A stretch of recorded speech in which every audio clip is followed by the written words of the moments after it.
Are live. Awesome. Hi, everyone. Welcome to the February meeting of the Annapolis Education Commission. I'm pretty sure it's February, and I'm pretty sure I'm Jess Packler, the chair, but I can't confirm any of those things.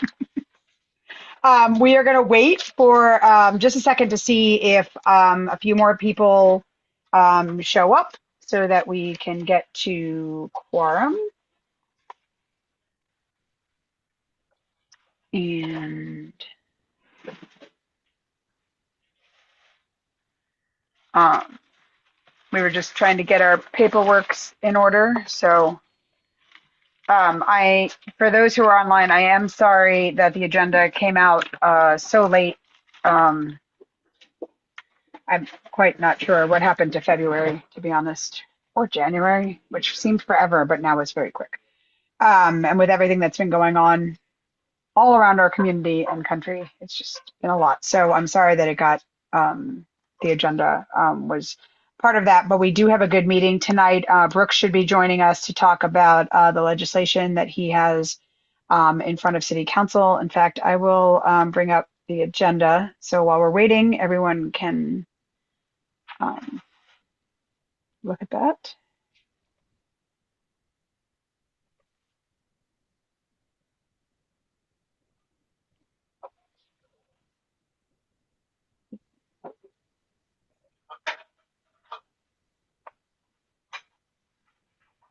Okay.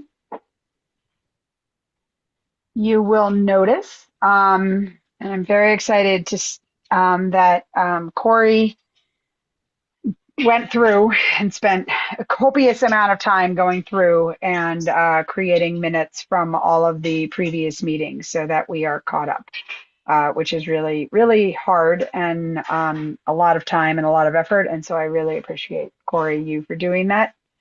Thank Thank you you, so, so Cory. much. Yes, thank you. Okay.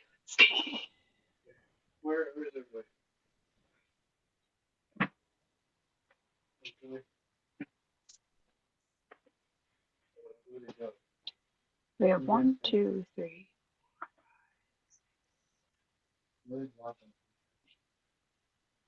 Laura, do you remember, is it seven? Is it what the quorum number is? I know Janet will not be attending tonight, and I know India uh, is stuck in carpool, so maybe late getting here. I think your quorum is 7, right? You guys have 13 members? Mhm. Yeah. Yeah, so it's Okay, 7. great. So let's start then. So I'm going to call to order the February 26th meeting of the Annapolis Education Commission. It is 6:08, and we have a quorum with 7 of our members here online, as well as some guests. And I just made all my people go away, so that's fun. In front of you is the call to order and the roll call. Hold on, I have to get back to my screen. Oh my God, another thing. Okay, so we will just go around and introduce ourselves. I'm Jess Packler. I'm the chair. I'm the mom of 4 kids in the Annapolis cluster. I have a senior and a sophomore at Annapolis High School, a 7th grader at Annapolis Middle, and a 5th grader at Eastport Elementary. And Pam. I'm Pam Bukowski. I have 6 children who attended Anne Arundel schools, and I currently have a grandson at Hillsmere Elementary. Great, thank you. Laura. Laura Booth. I am the parent of a 2021 Annapolis High graduate and the parent of a current Annapolis High freshman.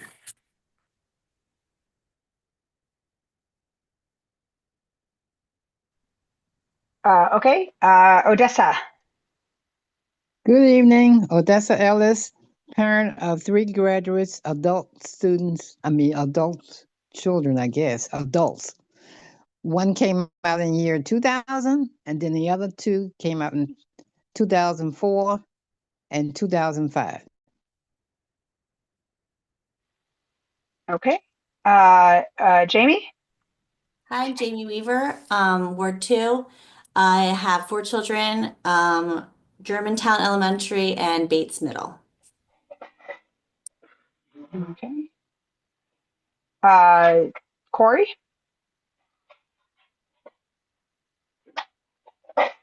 No, okay. So my name is Corey Mathis, current secretary, and I have 2 children, a senior at Annapolis High School and a sophomore at Annapolis Evening High School.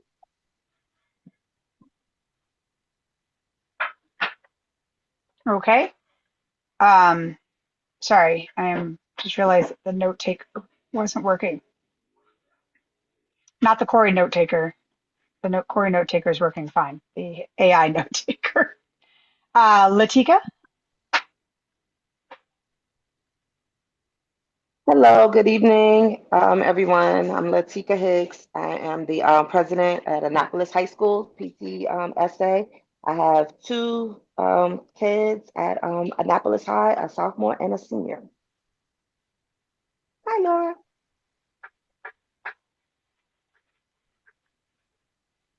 Okay.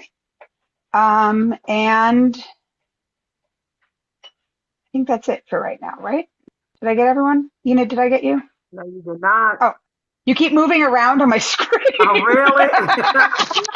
Still sitting in the same place. It's like Anyway, musical know. chairs. I know. Anyway, I'm Enid Collison Lee, teacher in Anne Arundel County for 40 plus years.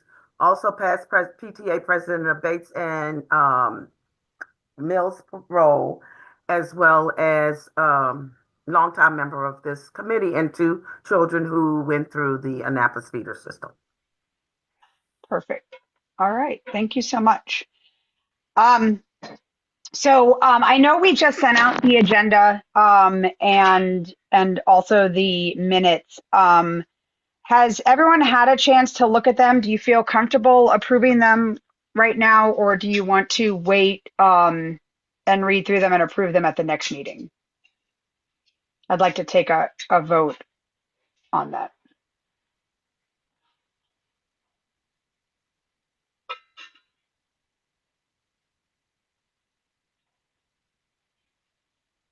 Does anyone have a thought?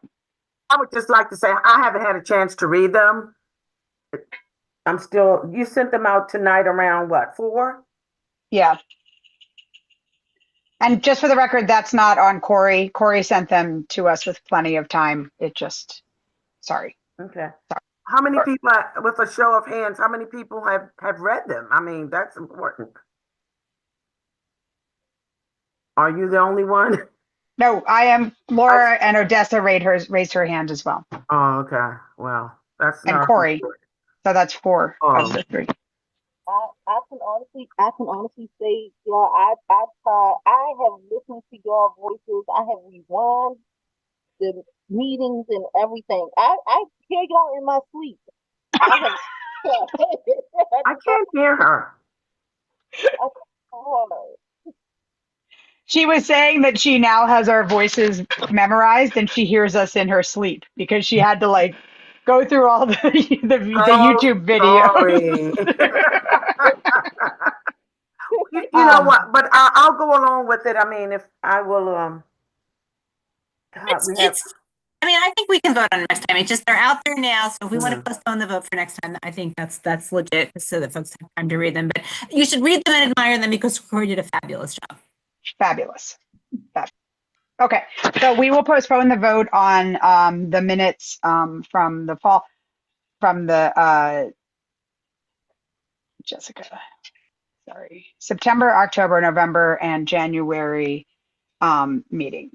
Although I do want to pull up the January meetings just because that was a really great meeting, and I just want to just see if there's anything when we're talking about everything that we discussed in the meetings, in the January meeting with the transportation, if there's anything that we wanted to, anyone wanted to comment on now that we've gone through that, or follow up on, if anyone hadn't. I'm trying to share it, but. Okay, and that's good too, because in the January meeting when we had the the roundtable discussion about transportation, it was a lot of opinion in there. And the way that I was instructed to do the meeting was I can't really put opinion because that's when the city can be sued. So I try to like put like facts in there. That's Okay. right. That's right. What you're supposed to do, Corman. When I was the secretary, that's exactly what they told us. Yes, ma'am. So I tried. Excellent. And So it was a lot of opinion. we have a lot of opinions. It was And Carrie, you concur with that as well? Yeah, if I heard her correctly, yeah, you don't generally want to include in minutes people's opinions. It's really supposed to be restricted to like the actions taken and sort of an overview of what was discussed. So she's correct in that. Perfect. I think it looks great. So this is the transportation roundtable.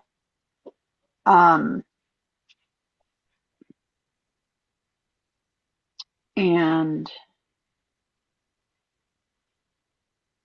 the update from Joanna Tobin.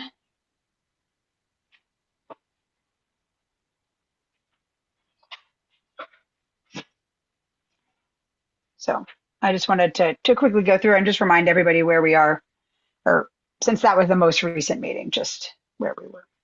And now that I've had time to look over it, I'm willing to vote on the January minutes. Okay. We can do that. I mean, I'm happy to pull up the other ones too, if we want to do that, or we can postpone it. Either No, I way. think we should go back. Yeah, it's going to take a while. It's 3 months full of minutes. Right. Okay. So did someone put forth a motion for this one? Oh, except for Sheila's name is spelled wrong. I'm going to adjust that. Okay. There we go. I make a motion that the minutes for January 2025 be accepted as read, as written. I second. All in favor? Aye. Aye. Aye. Any opposed? Okay, and if you were not here for that meeting, I definitely recommend going back and watching it. You know, even if you watch it on 1.25 time or 1.5 times, so to get through it. But there was a lot of really good information shared about the transportation, and I think some ideas that we can discuss moving forward. I'd like to revisit it in March so that we can start making some thoughts and plans about the year ahead. And you know, if there's anything that we need to get the city doing that needs to be done before the school starts in the fall, let's get that going. So just put that out there. Okay, thank you. Yep. Okay. Next up on the agenda, we have, does someone want to make a motion to postpone the approval of the minutes, of the other minutes? I move to postpone the approval of the other minutes. Which are September, October, and November of 2024. I'll second. I second. Oh, Okay. Okay. All in favor? Aye. Aye. Aye. Any opposed? Okay. Madeline, have you seen Brooks? I have not yet. I'm keeping an eye on the attendee list. I'll promote him as soon as I see him. Okay. I just realized that I skipped the revision or approval of agenda. So I'm gonna share my screen. And does anyone have Brooks? I don't have Brooks's phone number anywhere. By any chance have Brooks's phone number?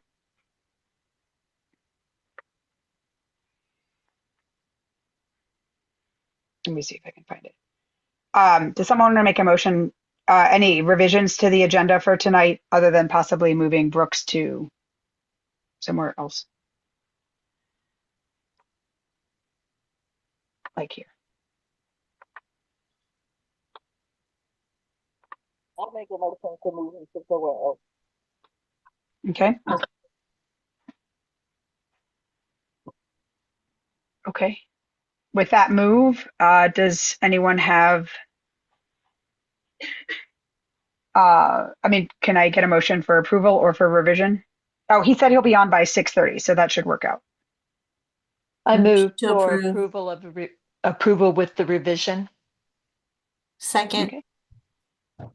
Okay, seconded by Jamie. All in favor?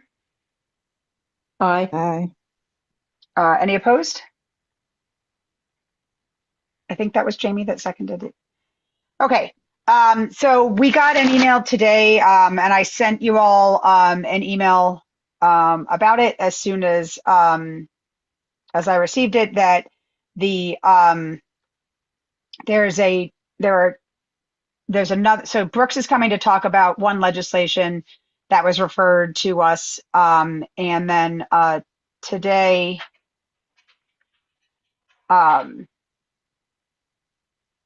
we got another agenda referred to, another resolution referred to us. That's R925, Annapolis City Council support for Maryland House Bill 226 and Senate Bill 569. And so I'm going to open that up.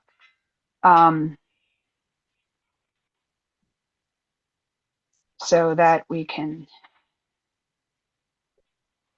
look at that and discuss 0525.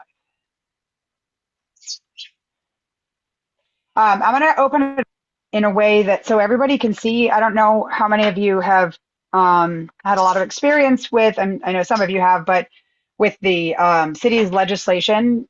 This is the city's legislative house, basically.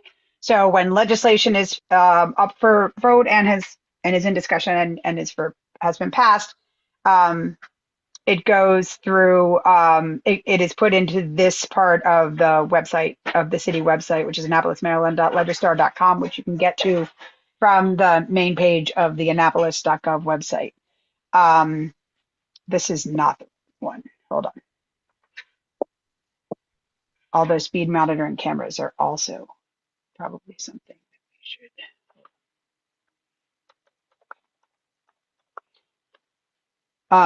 That came, just Carrie, that link that I opened came from the agenda that was sent. So that link might be wrong on the official agenda, just FYI. You mean the link that took you to the speed monitoring cameras? Yeah. Okay, But- good to know. Thank you. We'll check it. Okay, here we go. Or maybe it's not. Maybe it's actually just user error, which is probably. So here we go. This is the legislation. Legislation.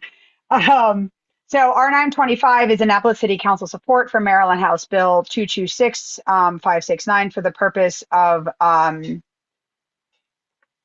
showing the support of the Annapolis City Council for Maryland Bill. Sorry, my pictures are in the way. Anne Arundel County Public Schools school schedule options authorizing the Anne Arundel County Board of Education to eliminate early dismissal days if Anne Arundel County Public Schools has met the state requirement for annual school hours. So here is the legislation. So this is, you can always click up here for legislation and you can search and you can see what legislation has been brought forth for this year. And then you can also see the meeting details and the video of the meeting. So if you have a question or you want to see the discussion that ensued when it was introduced, it was introduced on first reader, may or may not want to open. I'm a little confused. Jess, can you tell me so what is being proposed is that to show that the city council supports eliminating early dismissal days if the schools have met the state requirements. So what would it be then? What would those days? They would be, I guess, full days. I don't know. I'm trying to open. I don't know why it's not opening. Hold on. I'm going to stop sharing and see. Oh, maybe it's because But if you're talking about a half a day missing, you're not gonna. Okay, here it explains it right here. Sorry, Okay. For the purpose. too many things. Currently, Maryland public schools must be open for at least 180 days and 1,080 school hours at elementary, middle school, or 1,170 at high school. During the 10-month school year, AACPS uses early dismissals to ensure that the state days and hours requirement for public schools are to be open and met. The Anne Arundel County school calendar for 2024-25 includes 12 early dismissal days, the same number as the 2023-24 year. The Board of Education notes that the early dismissal days has been disruptive for students, families, and employees. Student attendance rates are lower on early dismissal days, and families often need to find alternative childcare when schools close early. HB 226 and SB 569, so that's the bill in the House and in the Senate of the Maryland state, would allow more flexible school scheduling, potentially reducing or eliminating the need for early dismissal days in the school calendar while still requiring the existing instructional time for students. So the Anne Arundel County Board of Education states that HB 226 and SB 569 will allow AACPS to establish a school year calendar that meets state education requirements without depending on early dismissal days. So this resolution was referred to us to look at and consider. I think, let me double check. When will it be up? Carrie, does it say in here when it would be? So usually for resolutions, unless a public hearing is requested, it's up for second reader at the next council meeting. So I think that's March 10th that it would be up for second reader and passage. And passage, okay. So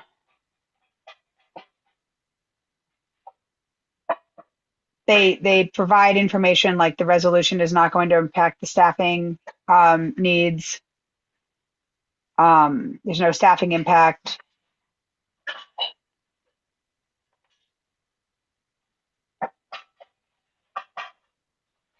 The staff report does not impact the operations of the city of Annapolis, so it's state legislation. Does anyone have any thoughts on this? I'm going to see if I can pull it up from the state legislative side and see if that provides any more information that might be helpful. I'm going to stop sharing just for a second while I do. Yeah, I raised my hand. Yep, go ahead. Do you see my? I see you. Go ahead, Odessa. Okay. Well, what is the relationship with the city council and Anne Arundel County Public Schools? Because once I went to the city council about a matter, and they told me that they didn't have any type of governance or anything pertaining to the schools because the schools come under the county. So how did this get involved with the city council? So I think that this is part of what we've been requesting for quite some time, which is that the city start playing a more active role in the conversation of what's happening to its residents, right? There are schools, right? So that's something the Annapolis Education Commission has been asking for quite some time. And in addition, when Dr. Bedell came on board, I know that one of the things that he made a priority was creating that connection. He and Joanna made the priority of creating that connection with the city and meeting with the city, which I would love to be at the Education Commission to be, even more involved in that conversation as part of the whole group. I am really grateful that the city is now referring legislation that affects education or that affects our community, such as the legislation that Brooke's coming to talk about, to the Education Commission so that we can look at it. So I think that what you said is what we've heard for years, for decades, right? City, hands off, there's nothing to do with education.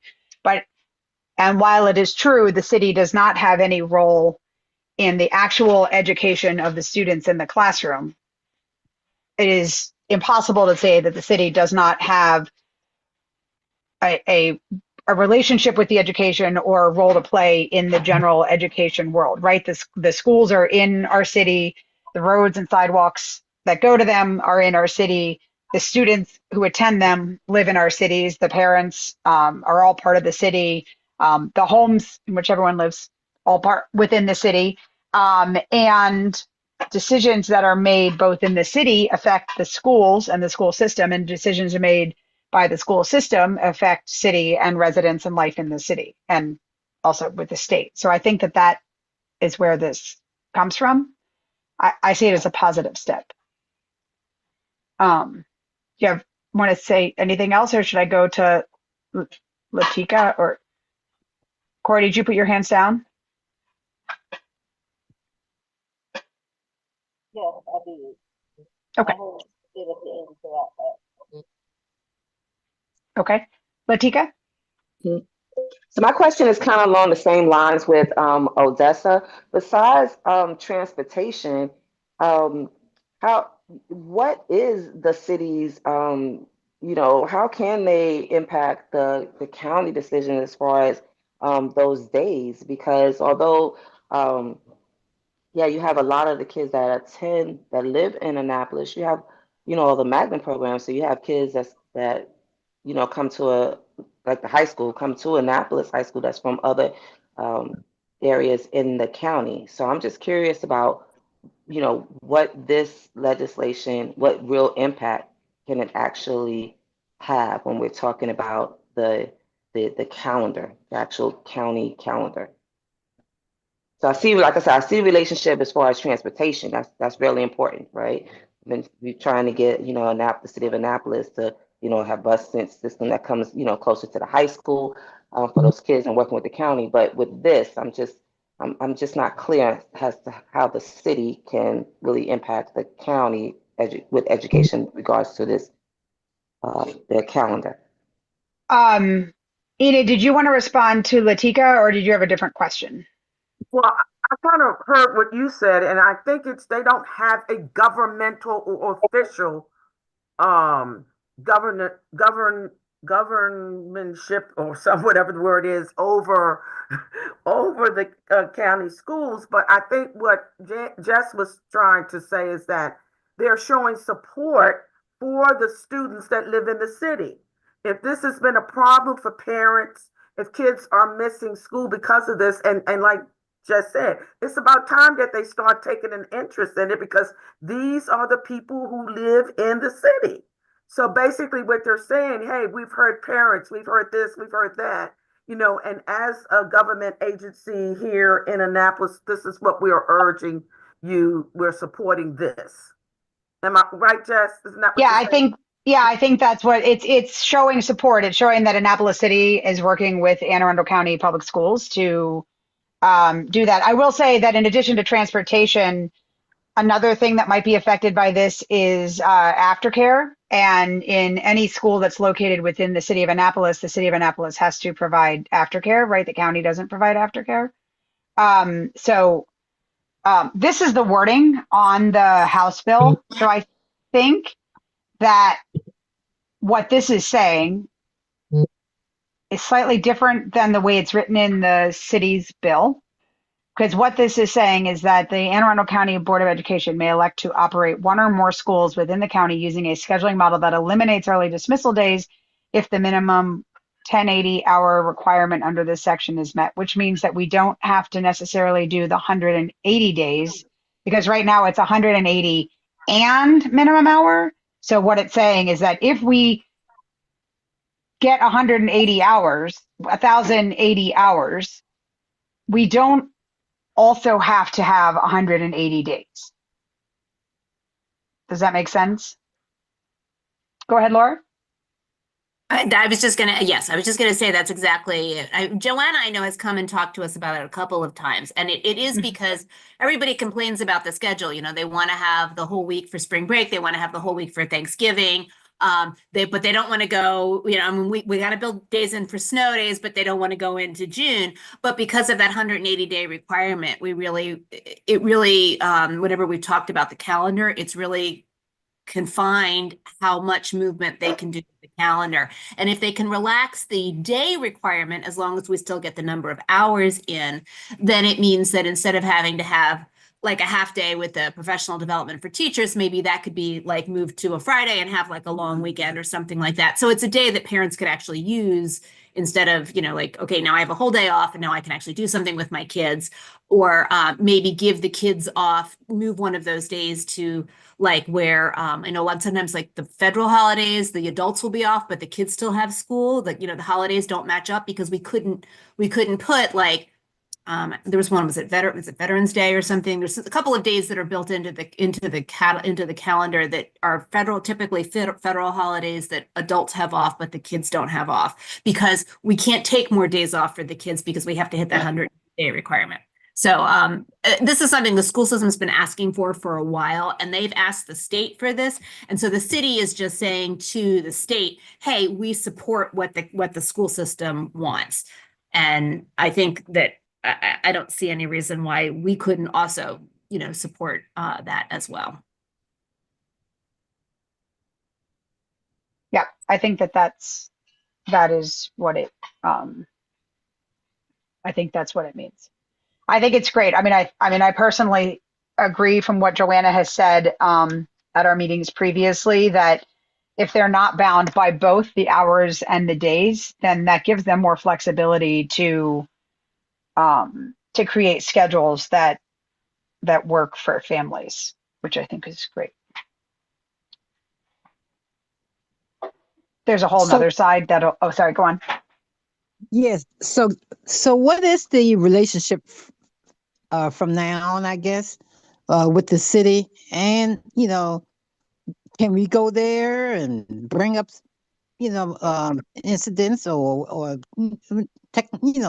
some situation? Because I was told flatly, and I was told by Rhonda Pendle, that the city doesn't have anything to do with the politics of the county, because it's county schools. So I mean, is that going to be a new role from now on with the city, or what? Do we seek what kind of help from the city? Do we, as the Education Commission, or does the council? Which? Well, I mean, if they're going to be supporting, in what ways are they supporting us as parents, as students? Having students there, in the schools or whatever. So I think that in general, and Rhonda is the one who sent us this. I think that, and referred it to us, I think that in general, what we're trying to do is create a better collaborative relationship. So I think that what was said previously is what we're trying to get away from, right? What we're trying to do now is a relationship where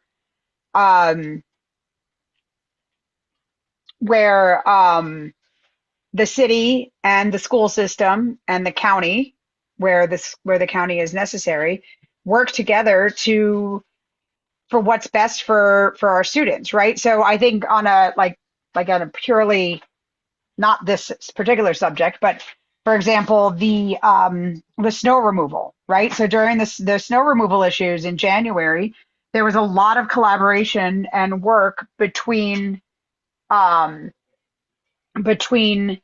city like Brooks and Rob, and the Education Commission, and Lisa Rodbian and Joanna Tobin, working together to make sure that the sidewalks and the roads were cleared for our students, right? Like working together to advocate for better things. And right, so that's our mission as the Education Commission, is to advocacy and to create find resources where we're needed, and to be sort of the connection between the school system and the city government, and to find what is necessary to help make that happen. So my feeling is that both of these legislation that have been referred to us is a great step for the Education Commission, because we can have a say in saying, yes, we do support this, and yes, we have done, we do understand what's going on. I think in this particular case, Joanna has spoken to us a lot. I think it's great that I think in this case, this particular legislation is a statement of support, much like the city does resolutions all the time that, are a statement of support. They support, I can't think of one right now, but there's been So, Jessica, quick question about past Oh, hi, precedent. Fish. How we Yeah. would, oh, sorry, I'm late. Maybe this was already answered. Um, so I like if we were to say, okay, we as a commission agree with the resolution, we support Bill 226569, and we want to register our support for that as the commission. What does that process look like? Like, does somebody So motion to submit testimony on behalf of the commission, and then we all vote, and if a majority approves, then somebody writes the legislation and we submit it and we say, we as the Annapolis Education Commission support this resolution and support this bill. Is that how it works? correct. So whoever it is, per commission member makes a motion. I motion that the Annapolis Education Commission, I make motion that the Annapolis Education Commission submit. Usually we try to put the text of our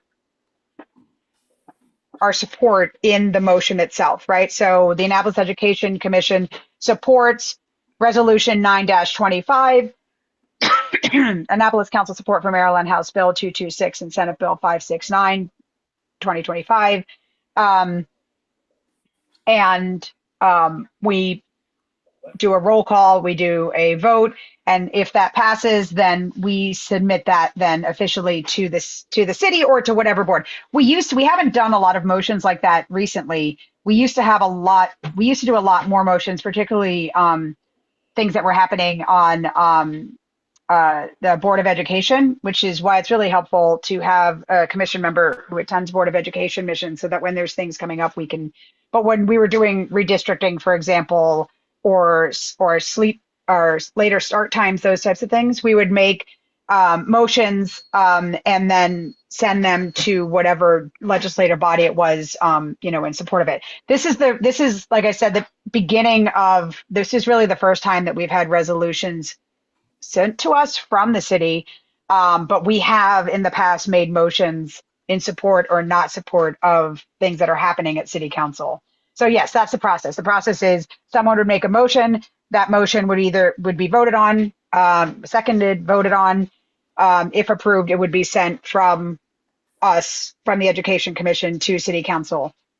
And do we feel ready to move on this, or do we need more discussion? Like I've talked with Joanna about this separately. I think the state bill is good. I think the city resolution is good.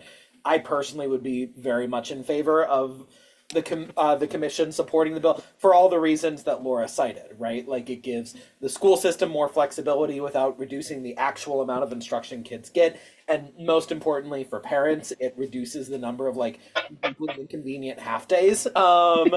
And so in my mind, that's a win for working parents, and there's absolutely no risk to instructional time for kids.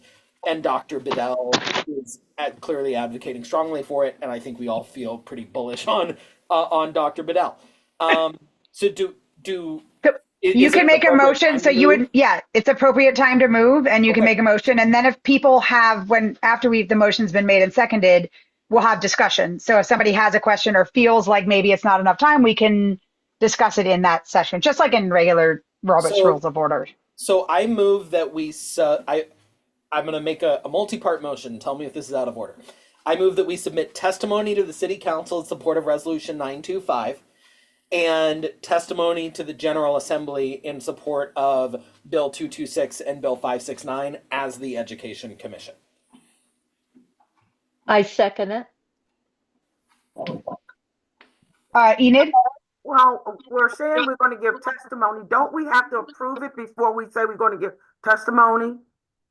So, we need to approve it first and then find who can give testimony. I don't think the testimony can just be sent. Like, it doesn't mean we have to go stand up and give testimony. Right. But I would actually recommend, I would like to see, actually, if you wouldn't mind amending your motion to have I'd like to have two separate ones. One that was just for this bill. Yes. And then one that is for the House bill as well. But in your motion, can you include the language like that so that the Annapolis Education Commission submit testimony that the Annapolis Education Commission is in support of blah, blah, blah. Does that make sense? Yeah. Why don't we do this? Why don't I take 5 minutes on the side to write something up real quick, and I'll put it in the chat. And then I'll motion around that. Okay, And perfect. just don't we Um, have somebody coming to speak on it? That's a different one. So we have another, Brooks is coming. Yeah, isn't he come? But he's coming for the first one, right? Yeah. Yeah. 226. I switched him. Yes, I switched him. This is no, he's coming for, hold on. He's Yeah, coming he's- for two. Wait.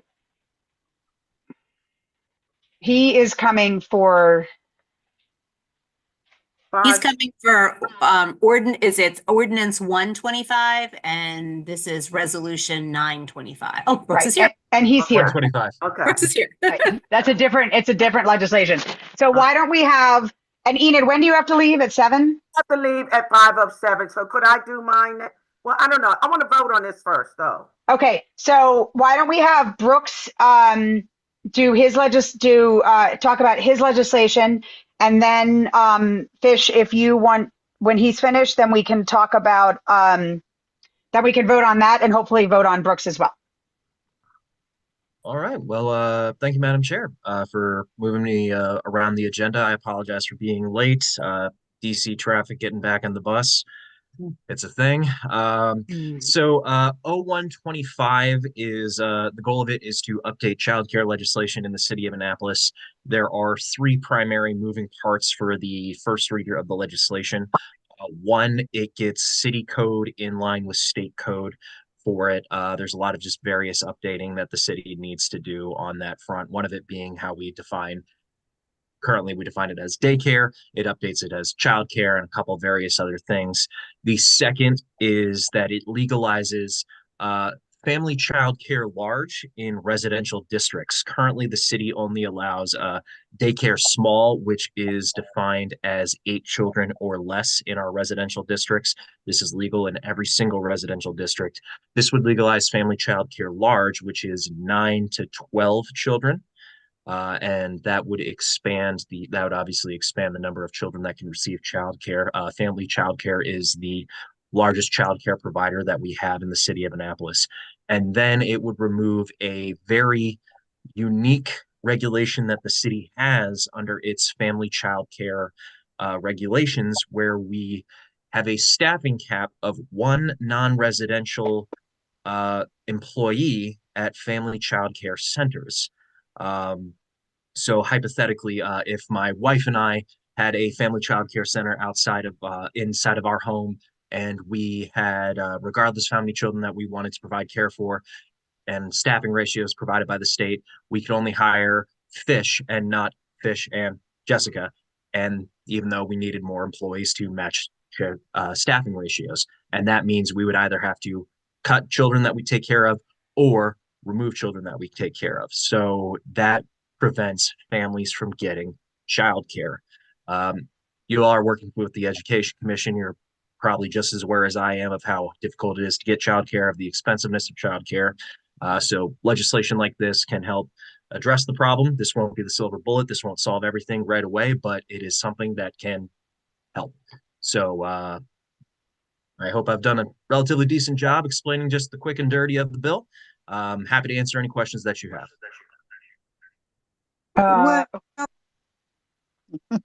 Laura, I'm going to let you run any hands up right now because I'm trying to pull up the bill to share it and I'm having issues. Does anyone have any questions?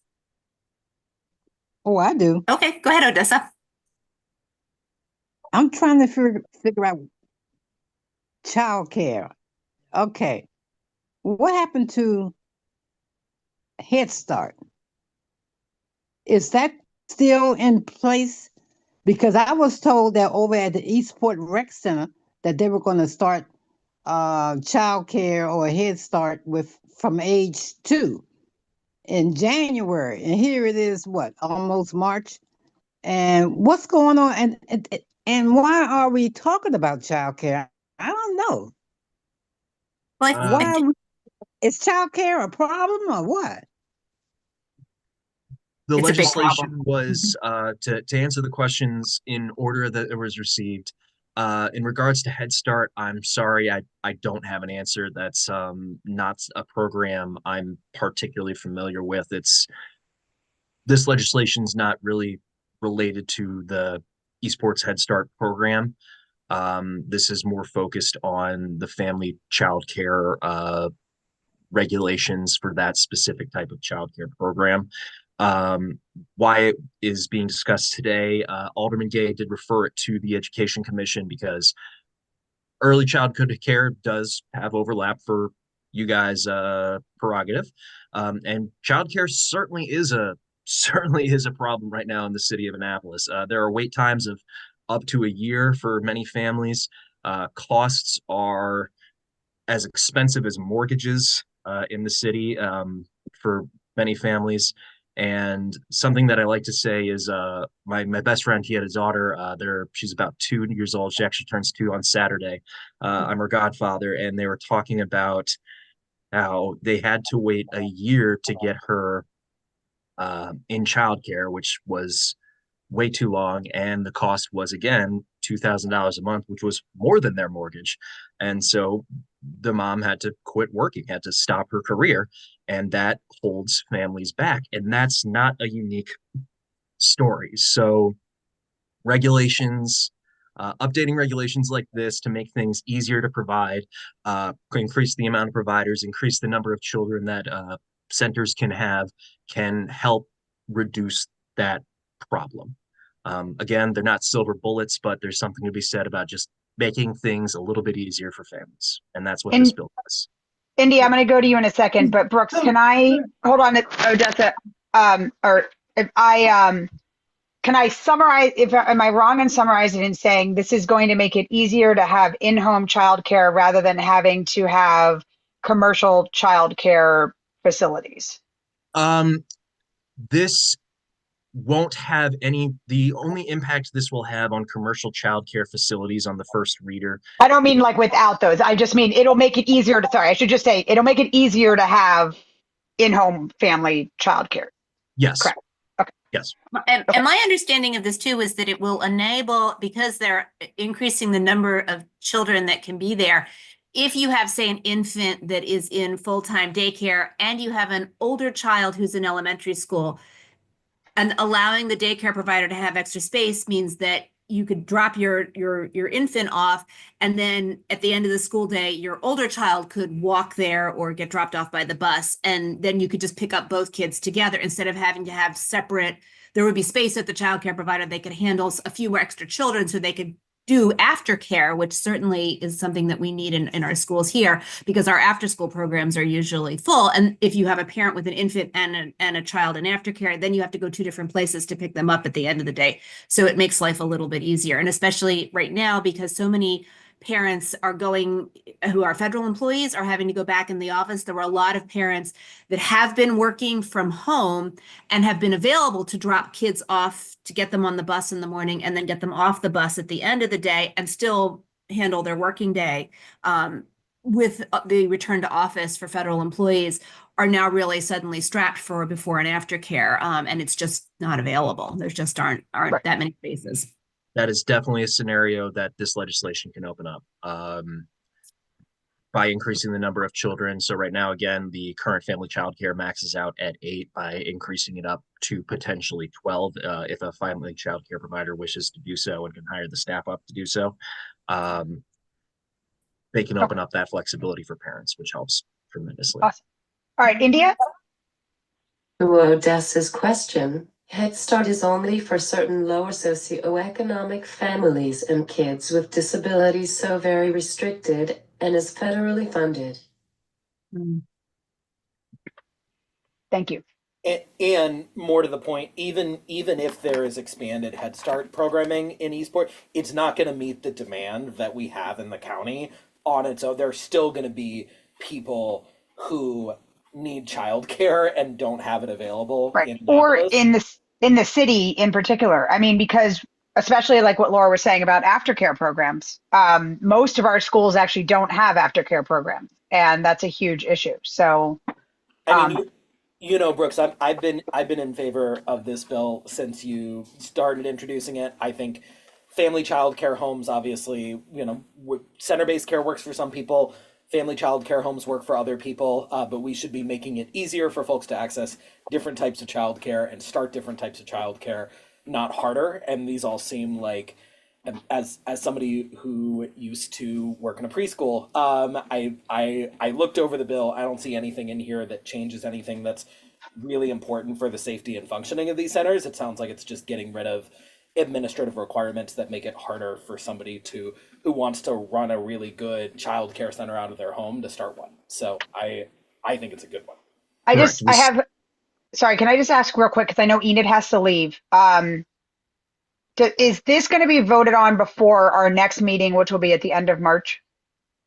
My understanding of the timeline is now that it's gone to public comment, it is going to go in front of the Planning Commission for their March meeting before it has to go to the Rules and City Government. So knowing how long the Planning Commission takes to do anything, so we can discuss it now and vote on it in March. Fish, I'm just going to interrupt this legislation really quickly. Do you have the legislation ready so that Enid can vote before she has to leave? I don't see how to add to the chat. There's no chat. You just have to. There's no chat. It's a Zoom. You can share.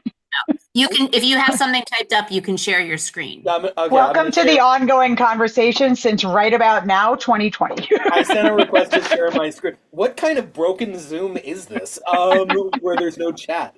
Okay, I sent. Madeline, you can share his screen if you want. Okay, Jess, I think you have to stop sharing. Yep, I'm stopping sharing. Okay, perfect. I'm just sharing this. This note, I just wrote this up really quickly. It's meant to be language that we could use both to support the city resolution and the bill. I just tried to keep it really simple and Laura hew to the rationale that you articulated for supporting the bill. Can everyone read it okay? Yep, I'll read it out loud, or if you want to, it's fine. No, as members of the Annapolis Education Commission, representing parents, students, educators, and community members in the city of Annapolis, we want to express our support for either the resolution or the bill, depending on who we're submitting it to. The legislation in question does not alter the hours of instruction students will receive, but provides AACPS with more flexibility in constructing school schedules. In particular, we're excited about the possibility that this legislation might reduce the number of partial school days, which places significant burden on working parents. And then for the city resolution, we would end it with, we urge the members of the city council to support this resolution and advocate to the General Assembly to pass this bill. For the state bill, we say, we urge the members of the General Assembly to support this bill and provide AACPS with the flexibility to construct schedules in ways that best serve students and families while meeting the requirements for minimum hours of instructional time. That sounds great. So I move that we submit that language as official testimony from the Annapolis Education Commission to the city and the state, respectively. Okay. Great. Is there a second? I second. Enid? Yes, I have a friendly alteration because usually our recommendations or our motions don't have, what may be possible, what the legislation may do. I was wondering if we could just do sentence 1 and sentence 3, since that we usually are right to the point. Does anybody understand, that possibility is not, I don't think, if you don't mind it being friendly amendment. So to me, it feels valuable to state the rationale for the bill, because I personally don't think it's intuitive for why we would want to go down from 180 school days. Like, I think that someone would need to hear it explained to them why that's beneficial. And so I think it's good to include here's why we think it's a good bill. But if the sense of the committee is they'd rather take that sentence out, I'm not, that's not going to change me supporting sending this around. Laura? I'm just going to say, I actually agree with Fish on this one. One of the things that I have felt kind of frustrated by in the past is that, you go to send this, you send this information, we vote on it, and then we send it, and it is literally a one sentence. We are in favor of this, or we are not in favor of that, which is helpful, but it doesn't give a sense of the value, like why, why this is important because of this. And I think it's because we tend to write them on the fly, so we don't have time to really, put any detail in there. But I like the fact that we have a sentence that explains why this is valid and why this is important and why we're supporting it. So I like that. I know it's different than how we normally do things, but I really like it. I agree. I agree. I feel like Enid, when we used to do, I feel like when we were doing the school start times and some of the redistricting things, we would include explanation at times, just to make it clear.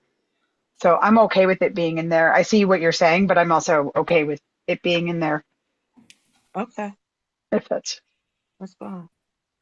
I mean, I'm comfortable if we want to do a vote to do it that way or do it the other way. But I guess. No, that's fine. I just thought that it was. It It's is different. more verbose than we usually do, but I think it's a good change for this one, especially after I spent a lot of today having a conversation about a bill that did not include explanation and how that can make people confused. Okay, then I call for the question because I have to go. Okay, yeah. Okay, so call for the question. So I'm just going to do a roll call vote. Pam, Yes. Laura, Yes. Enid, Yes. okay, Fish, Yes. Odessa. I have no clue what this.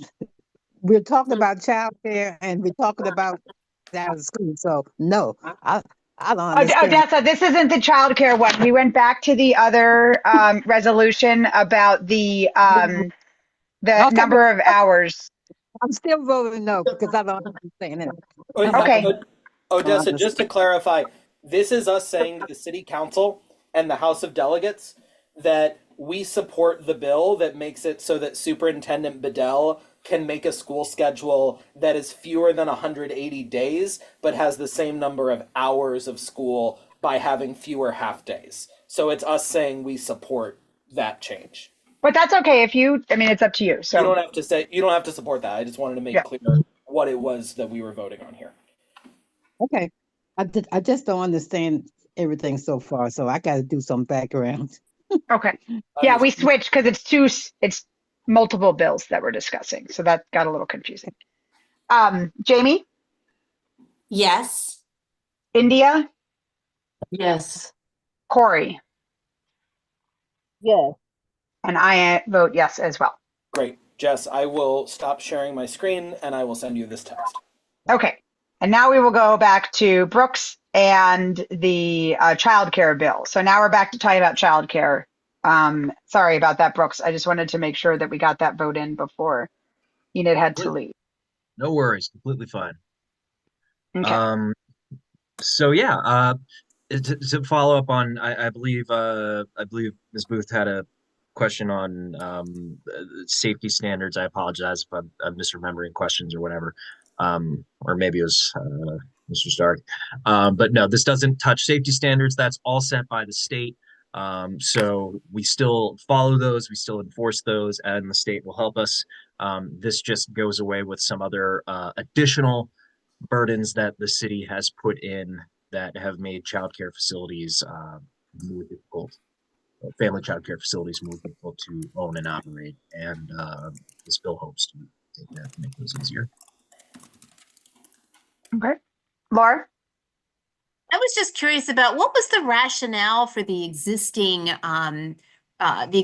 law that says that they were limited to how many people they could hire there? Was it just because it was supposed to be small? And I mean, to me, it seems like any childcare, the more, anybody who has kids knows the more adults you have, the easier it becomes.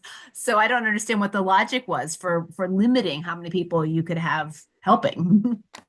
I don't know. I just know I'm trying to think like, what is the reasoning behind this? And I just could not think of a reason. I thought, well, there's got to be some reason. Are you saying there are it's some safer- regulations in the city that I can follow the logic on, but are no longer relevant, but we just haven't updated them until someone took a deep dive on. There are others that I just cannot quite wrap my head around. This one is one of the latter. I'm glad it's not just me, because every once in a while I kind of go, huh? Thank you. Odessa, did you have a question? No, I thought so. I mean, the question that Laura is asking is why the numbers were the way they were with the Existing. child care in the homes?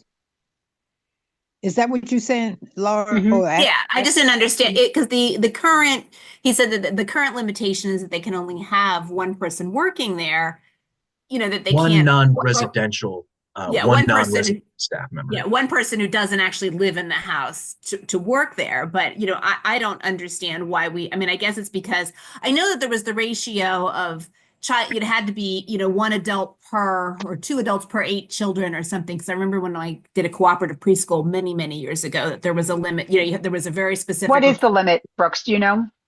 The state staffing ratios are very confusing and convoluted, and I have a little piece of paper somewhere that I cannot quite find that shows them. But for infants and toddlers, it's 1 staff member per 3 infants or toddlers, which is defined as 2 years old or younger. For 2 to 5, it's 1 staff member per 4. But then when you start mixing age groups, then the numbers get even weirder. And I can't even remember them all off the top of my head. And hence why I have a sheet where everything's written out, but my home is undergoing a renovation, so I can't find anything at the moment. I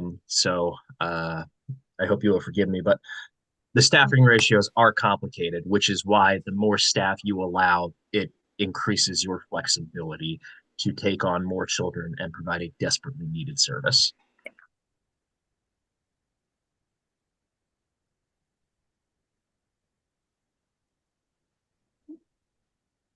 I Okay, just thought it was safety. That's all. Okay, so there are 2 amendments, right, that have been brought forth. Yes. So this is amendment, we'll start with amendment 1, which eliminates off-street parking requirements for child care centers. And what is your thought on, so let's see, on page 3, strikes line 3, but basically it eliminates off-street parking requirements because what the legislation said, what the existing legislation says is that, do I have it here? Is that off-street parking is required? Is that correct? The existing legislation doesn't touch parking requirements on child care facilities.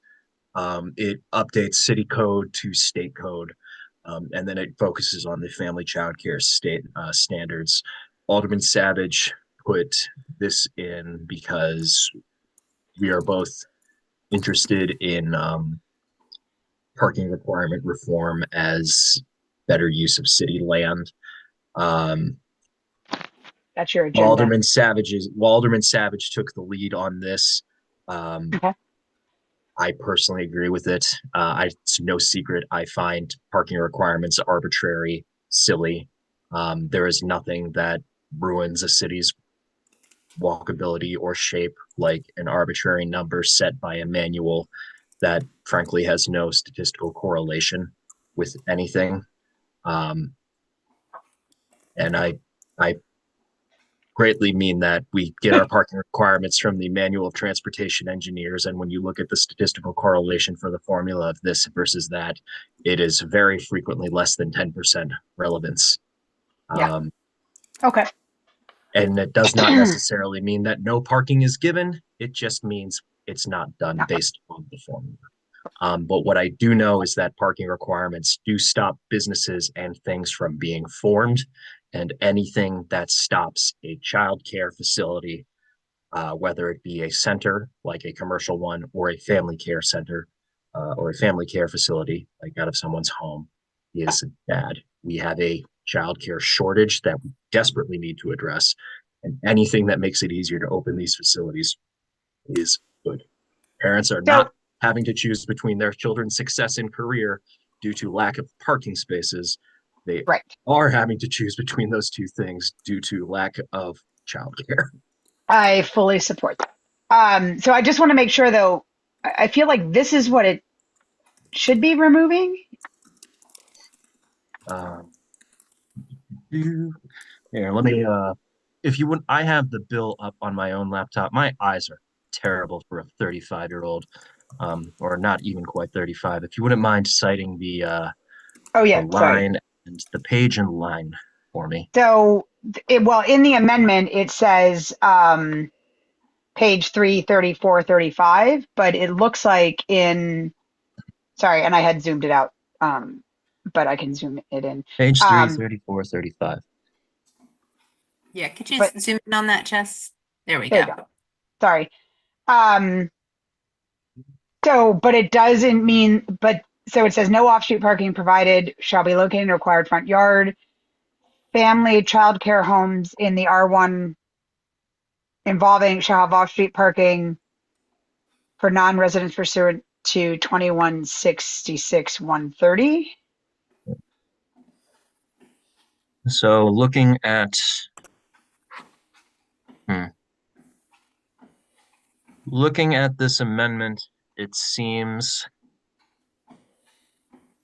like he may have wanted to have struck lines 35 through 37 or 33 through 37 and not have stopped at 33 and 34.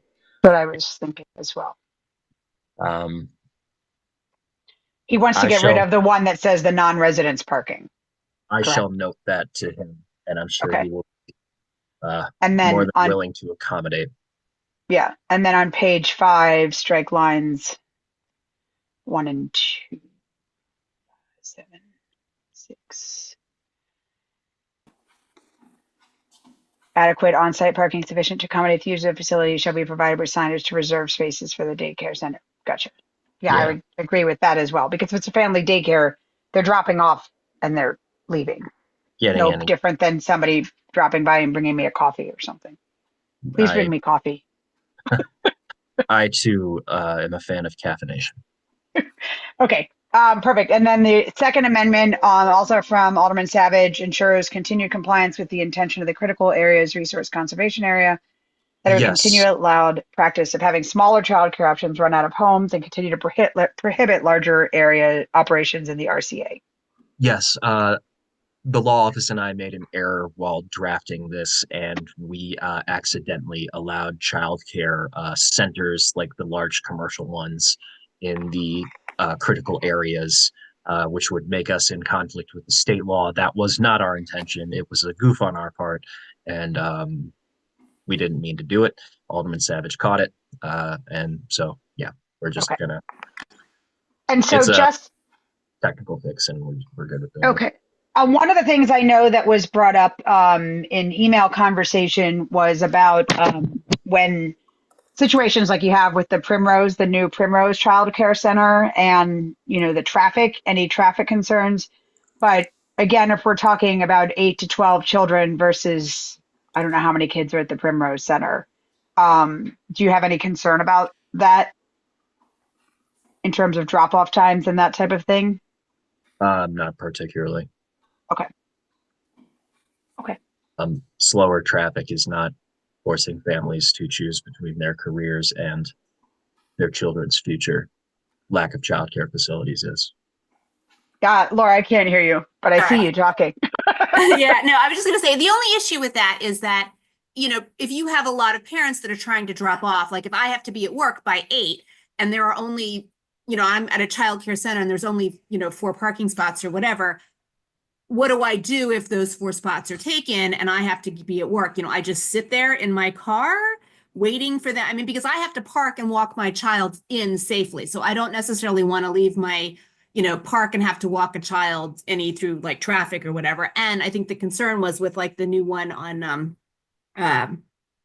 Hilltop was that, if the lot was smaller, then the traffic would just back up there and people would just be sitting in the street waiting for a spot to open so that they could park, so that they could take their child into the childcare. So now parents are late to work because they can't park and drop their kid off in a timely fashion, and they're blocking all these other cars that don't have kids that are going to daycare because they don't have any place to go. You know, there's no place for that car to go to get out of the way. So for the larger child care centers, I do think they need a parking lot. And the point was made, I think, by one of the other parents too, is that a lot of times like these child care centers will have like parent events where like, you know, all the parents want to come. So they're, you know, eliminating the parking entirely is not necessarily for the, I mean, for the in-home ones, you know, because they're limited to 8 kids.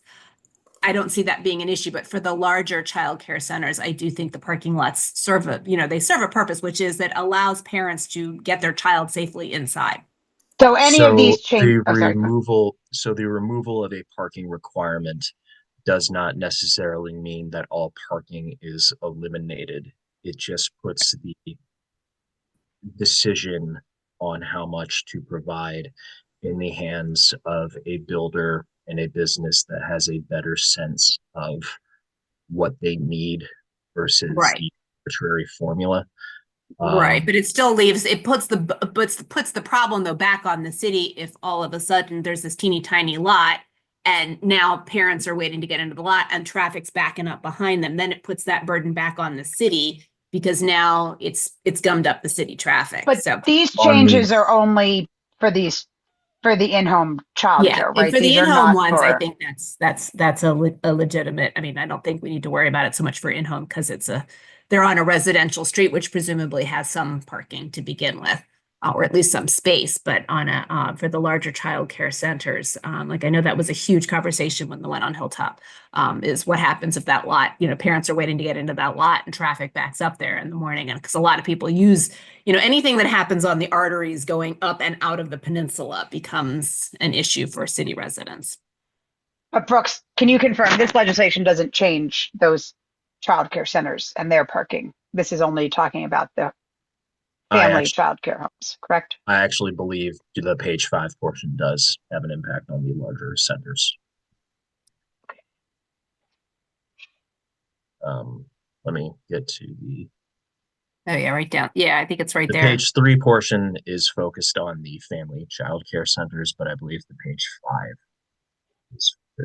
has an impact on the larger.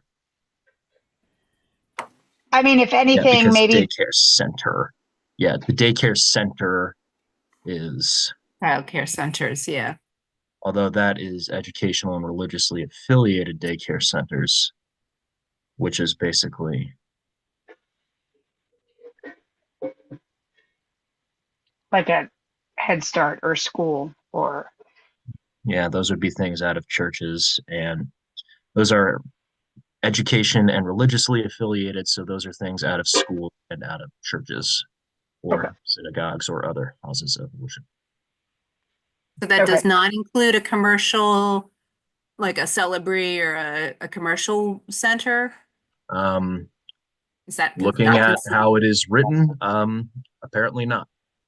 I thought it did, but looking at how it is written, it appears to only impact the family centers and the religiously affiliated accessory use. So I'm not sure what whether that was Whether that was his intention. Primrose would be included in that because Primrose is a pre-K. So a school that's a pre-K versus an in-home daycare center. So if something like the one on Primrose, that's an educational childcare center because it's not only a daycare, it's also a pre-K, if I'm not mistaken. I don't know the official form that they filed under, but it is not something that I am particularly worried about. Okay.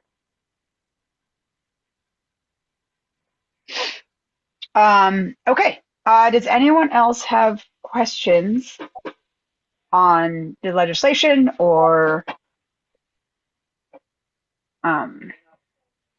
I will just say that for us personally, when we found an in-home care, by the time we got around to our 4th child, that's how long it took us to find a place in an in-home care place. It made just a world of difference in us being able to work and survive. So, and that one has closed, and I'm not sure there is currently an in-home care center in Eastport. So What one of my constituents during my previous child care legislation testified to was that when she and her husband, when she found out she was pregnant, she was advised, look for childcare now and get on a list now, because you may still be waiting after the child is born. And that is how long some of these wait times are. Industry. And that indicates, wait times alone indicate a critical lack of providers. So this legislation will not be the silver bullet. There are many other factors, statewide, countywide, citywide, but this is something that can make things easier. And I am excited about its potential. Yep. Okay. Does Thank you. anyone have any other thoughts or questions on this?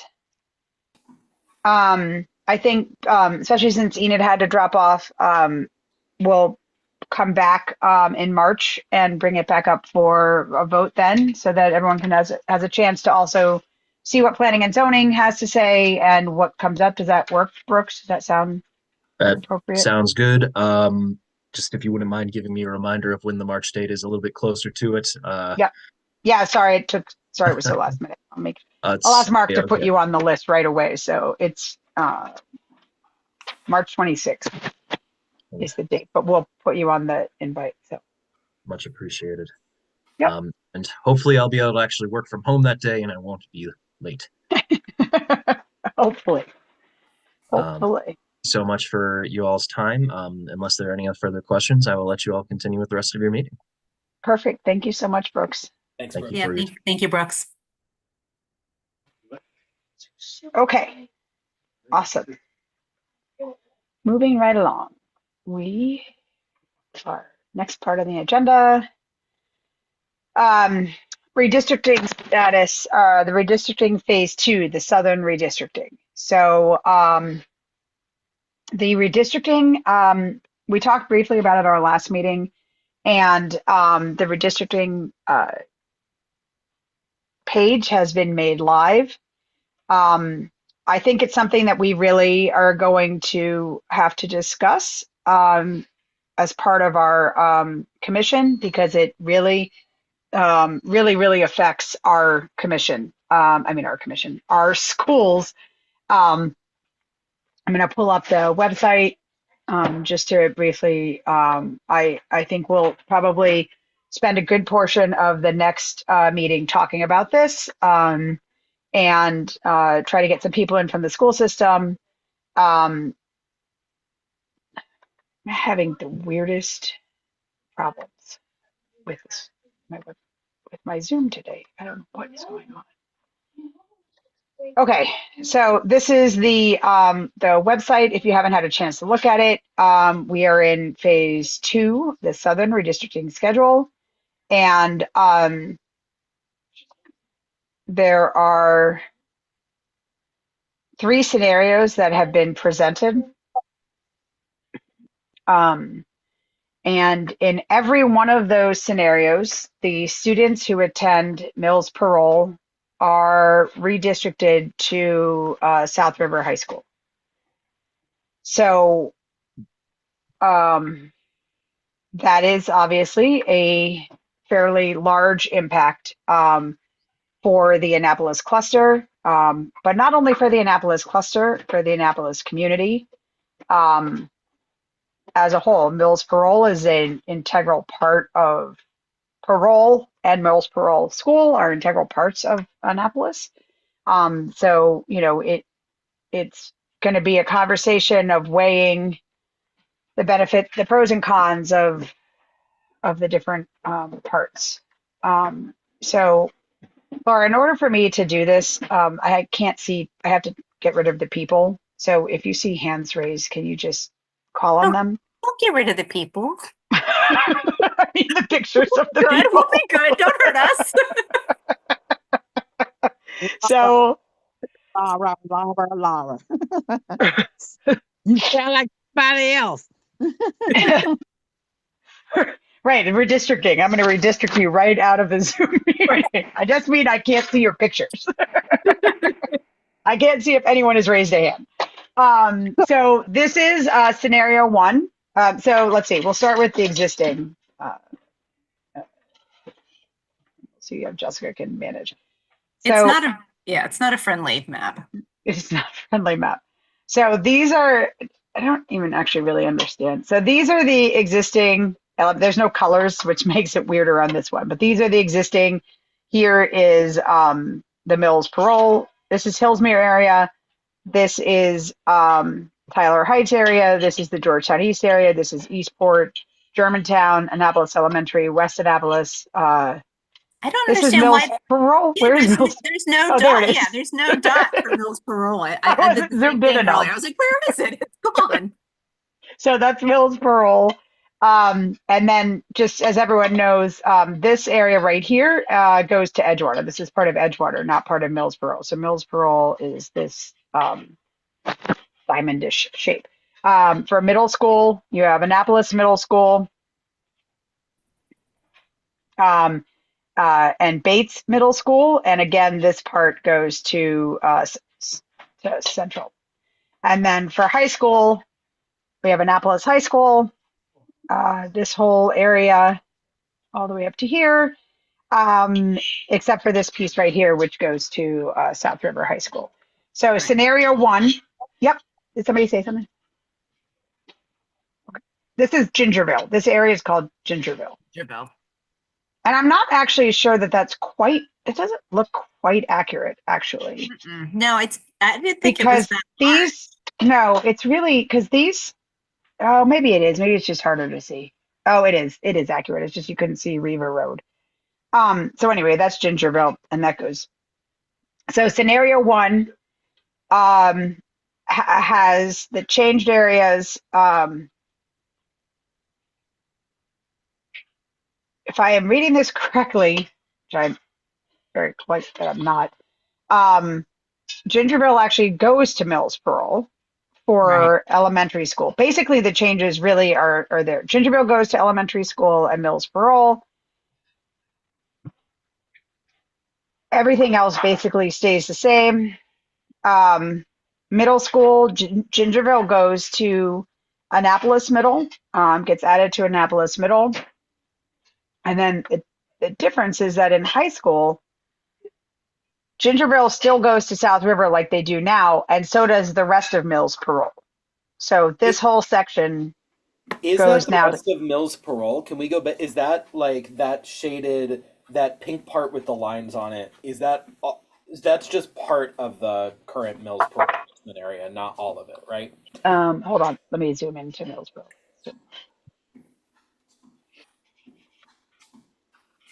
So this is the existing Mills Parole. Goes up like that. No, you're right. It is only it's only the basically Kingsport. It's hard because you can't see there. It's, you know, there used to be a time where the kids in Bywater went to South River. And yeah, so it's them going that back. is what would happen. Yeah. If I'm reading that part of the map right, that's Kingsport and Bywater. Correct. So that's what would happen here. So Kingsport, Bywater would go down. So, but not only I can't tell. What is this? Does it also include Newtown? Newtown, For C, yeah, for No, it does. It does, Yeah. because here's Spa. I mean, here's Yeah. Hilltop. yeah, that first scenario did. So it does include Newtown as well. And Juliana Circle and that everything off Newtown. So they'll be going down South River? They'll be going down South River and Bywater, Greenbrier, and Kingsport. And I guess because now the kids that used to go to South River, they got that new Crofton High School, or what's the new school up there now? Yeah. Some of the Crofton and Severn Run. So because of the new school and then because of the redistricting, the new school. So Crofton Open and Severn Run. Yeah. Which is, although Crofton's already over capacity. Crofton is already, I mean, that's a new school, isn't it? Yeah. So what Oh. happens under scenario 2 and scenario 3? Sorry. Yeah, I got distracted by Crofton and Severn Run. Okay, so then scenario 2, elementary school. So again, Gingerville comes to Mills Parole, and part of Annapolis,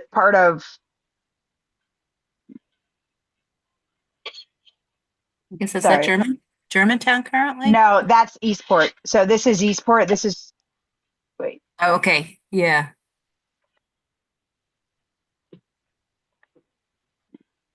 Oh, that's actually in both of them. I missed that. It's not.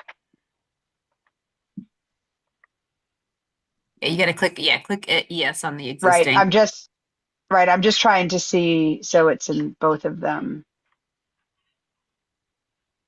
Okay, don't do that. Just do this. So Colony Hills, Eastport Terrace, Pitmoyer. Yeah, so that's part of, I was thinking it was Primrose, but it's not Primrose or this road.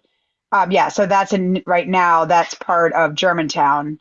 And I feel like that might have actually changed when we did the redistricting a few years ago, but they would now go to Annapolis Elementary. So it's basically the area behind Bates, and then Germantown would go over there. And there's little changes here and there, which obviously no changes are little when it comes to students who are attending schools. I'm not trying to dismiss anything, just want to say that I understand that schools are very personal and important. So, but those are the changes for the elementary school. These are the changes for the middle school. Again, Gingerville would come to Annapolis Middle School. And I think that's the main change that would happen for our schools there. And then again, for the high school, that area off of Forest Drive behind the Safeway, all the way up to Newtown would go to South River. And then in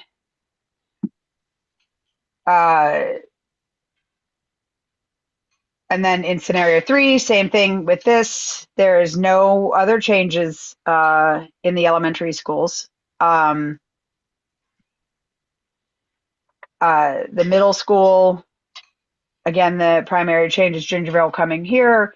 And then the high school, this high school, it actually is the whole entire Mills Parole community.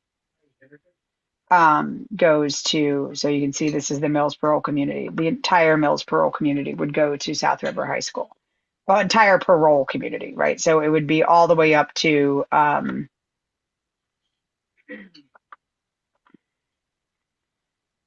so anyone who currently attends Mills Parole. So that would include Forest Villa, the West Street over to 50, all of Parole, Dorsey Heights, as well as the area behind the Safeway off of Forest Drive. So it sounds like under every scenario, some of Mills Parole would be moved to South River, but under some scenarios, the whole group, the whole catchment district moves there, and in some it's half and half. And is there, I just haven't heard much about this. Like, is there like a rationale for this? Like, is Annapolis overcrowded relative to South River? Yes. What's the word on why?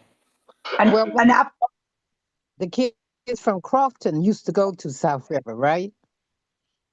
But some of them, yeah. Yeah. But they built a new school up there, so now I don't think they have any of the Crofton students, do they? At South River? Right. Well, here you can look at, this is currently South River's catchment area. Currently includes Gingerville and then all the way out to Mayo, down the name of the road I can't remember right now. My vet is Muddy Creek? Yeah, Muddy Creek. Yes, thank you. My vet's name is Muddy Creek. I should know that name. Muddy Creek, and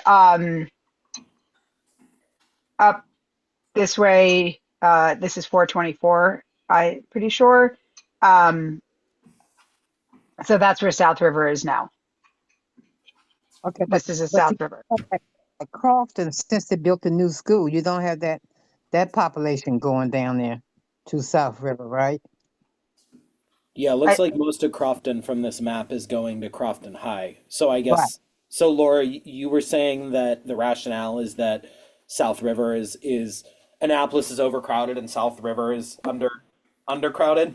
So they're Yeah, Annapolis High has been very overcrowded for quite a while. So yeah, I'm not surprised that they were moving kids out of here. I don't know if anybody had a chance to watch the school board meeting where they sort of announced that this site was going to launch. They didn't actually have any maps there, but they the school board members were given an opportunity to ask the company that they hired to do this study. And one of the questions which Dr. Tobin asked, and I'm sorry she couldn't be here at our meeting this evening, which was very pointed, was did they consider the farm's student population at these schools when they were looking at the redistricting maps? And the answer was no, they did not. They didn't consider it for the upper half of the county, and they did it the same way for the lower half of the county. So that means that they really didn't take into account, for example, Mills Parole, which is one of our highest farms student populations. Those are students that receive free and reduced meals. They have one of the highest farms populations in our cluster. Those families are less likely to have access to private transportation, which means that a kid who misses the bus is probably not going to have any parent, or just even if the bus, sometimes happens in this county, sometimes the bus just doesn't run in the morning. The driver is out sick and they don't have a sub or whatever. And on those days, those kids would not be likely to be able to get to school. Similarly, we don't provide transportation for extracurriculars like sports. So if a kid from Mills Parole wants to do a sport, now they have a school that's further away from their house. And we've been working really hard to get some transportation set up with the city to get kids from Annapolis High to various points within the city. But these kids would have no transportation whatsoever to get to and from South River for activities. And the families would have no access to get down there for any kind of school events, a kids concert, parent-teacher conferences, things like that.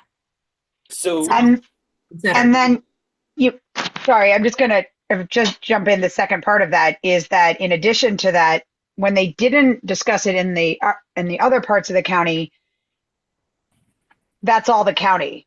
The difference here, as we've been discussing with childcare and everything else, is that we are the city. And so, for example, childcare, there's different services that are offered between, that the county offers to county residents and the city does or does not offer to city residents. And there are, various programs that are just for city residents and not for the county. So anyway, it's just important things with the city schools and relationships like between, creating career seeds for success, all of those, there's a lot of Boys and Girls Club, all these different organizations that work with kids in our communities. So anyway, just throwing that out there. Sorry. No, that's huge ahead, too, Fish. because of those organizations as well, Jess. That's a great point. You were saying, Fish? Sorry. No, I was just trying to make sure I'm repeating back and getting a handle on what Laura's saying. So it sounds like there's pros and cons to the move. The pros being, I know South River has sort of a lower population of farm students, and we know, obviously from the research and common sense, that you don't want to warehouse all low-income kids within one school. You want to create mixed income, school districts.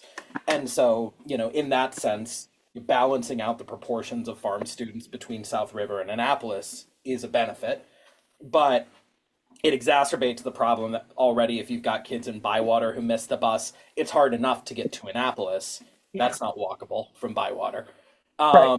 It is, the South River is also not walkable from Bywater, but it's even further. Yeah. An hour and 15 minutes by bus. An hour and 6 minutes by bike. And at least the bus can get you within. The bus doesn't even run to the high school, right? As we were. Well, they're working on that. The Right. TransGo app, apparently, I was finally able to get it to download. I was excited to see that. But it still doesn't show a stop right at the high school. So that's our next stop. But we have been told that that is on the city's. I think he meant South River though, Sorry. right? Did Oh, you mean sorry. South River? Right. Well, yeah, TransGo. It sounds like it's hard enough. It just in talking with with my alderman, because after we brought that up a couple meetings ago, sounds like it's hard enough to get TransGo to go to Annapolis High School, even though that's happening. Gonna be harder still to get it to. Yeah, And- it's not. And to get city kids right out to the thing. So that is a big issue. So I think there are a few big issues. And I mean, I have 2 kids at Annapolis High School. Annapolis High School is overcrowded. So if you look at, you guys can see my screen, right? With the, so we are at 100% utilization. And in each of these scenarios, it brings us down to 86, 86, and 81%. However, as anyone who has been here as a number of us were involved in the redistricting discussions when the city of Annapolis, when the Annapolis cluster was redistricted in like '16.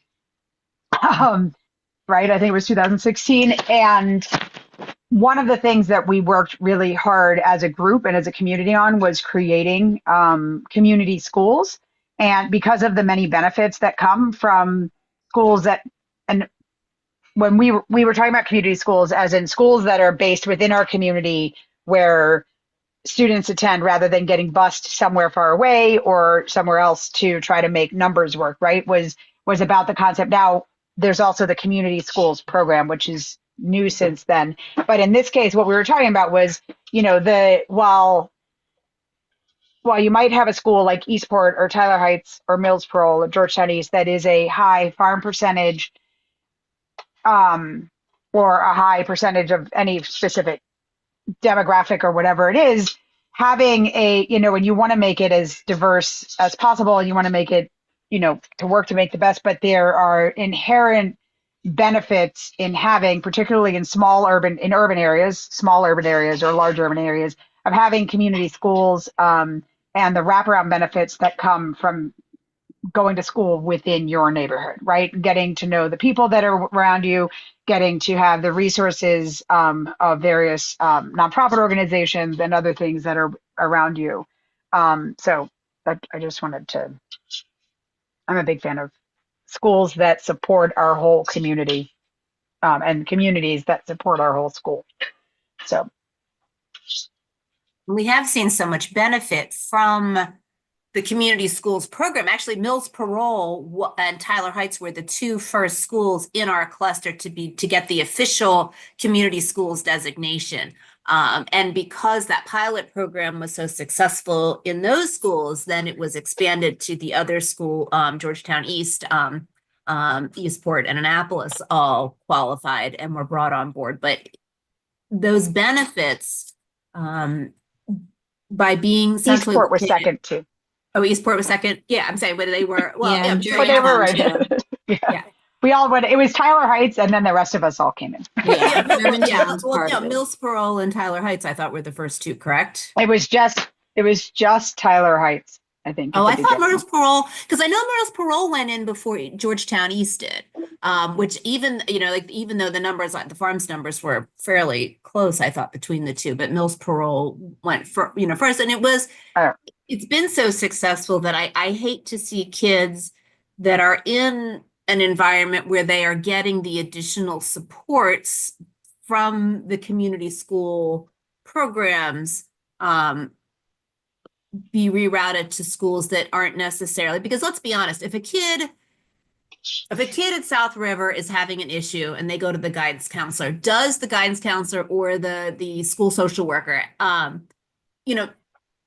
are they going to have the same connections with the community to get the kid the outside of school resources that child or that family needs, if the community is Annapolis, if the school is located in South River and the school and the kid lives in Annapolis, where all the resources are, how good are those connections? Are the connections as good, you know, for hooking a kid up with whatever resources they need? And the resources are vast. Like I know that I believe Tyler Heights, what was the issue? The kids needed dental care. That was their like big community issue. They asked the community, what do you need when they come in as a community school? And Tyler Heights was like, well, the kids didn't have access to dental care. So those are the kinds of resources that are local that, you know, a guidance counselor at a high or the social worker at a high is going to have a better knowledge for, okay, I know your community, I know the issues in your community, and I can hook you up with those. Whereas a kid who's got, you know, that now we've got kids being bused down to South River, are they going to have access to those community supports? And I think I think the point that Jess made was excellent. I hadn't even thought of was the access to groups like Charting Careers, which works with kids from elementary school through to high school, and you know, to take a kid out of that environment and put them in a place where there may not be those kinds of supports. It's not Right. something they should undergo lightly. I think it's also important to consider that most of the other high schools have had major renovations or are on track for major renovations, and Annapolis High School hasn't and isn't.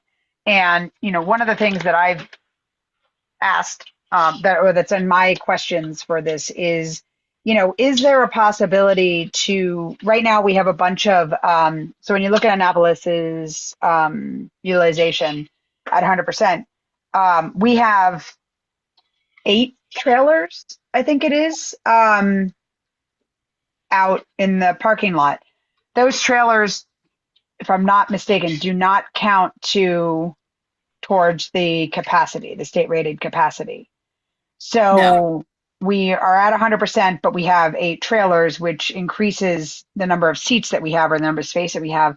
But what is the possibility of keeping Annapolis whole as a community and building a wing of Annapolis High School where those trailers already exist and already are places of education for our kids, right? So, and then maybe that's the IB and Apex wing, or maybe that's a freshman wing, or maybe it's just extra classrooms. I don't know. My high school, my high school had multiple buildings, and you know, sometimes you had to walk outside, but our kids currently walk outside to trailers. So, you know, is that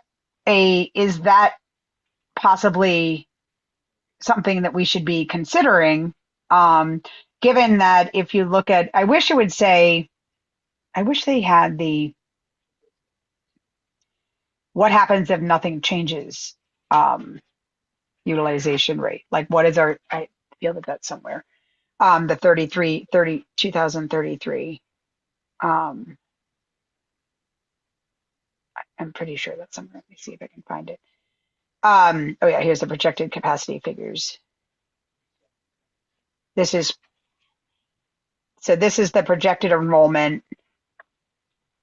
That's elementary.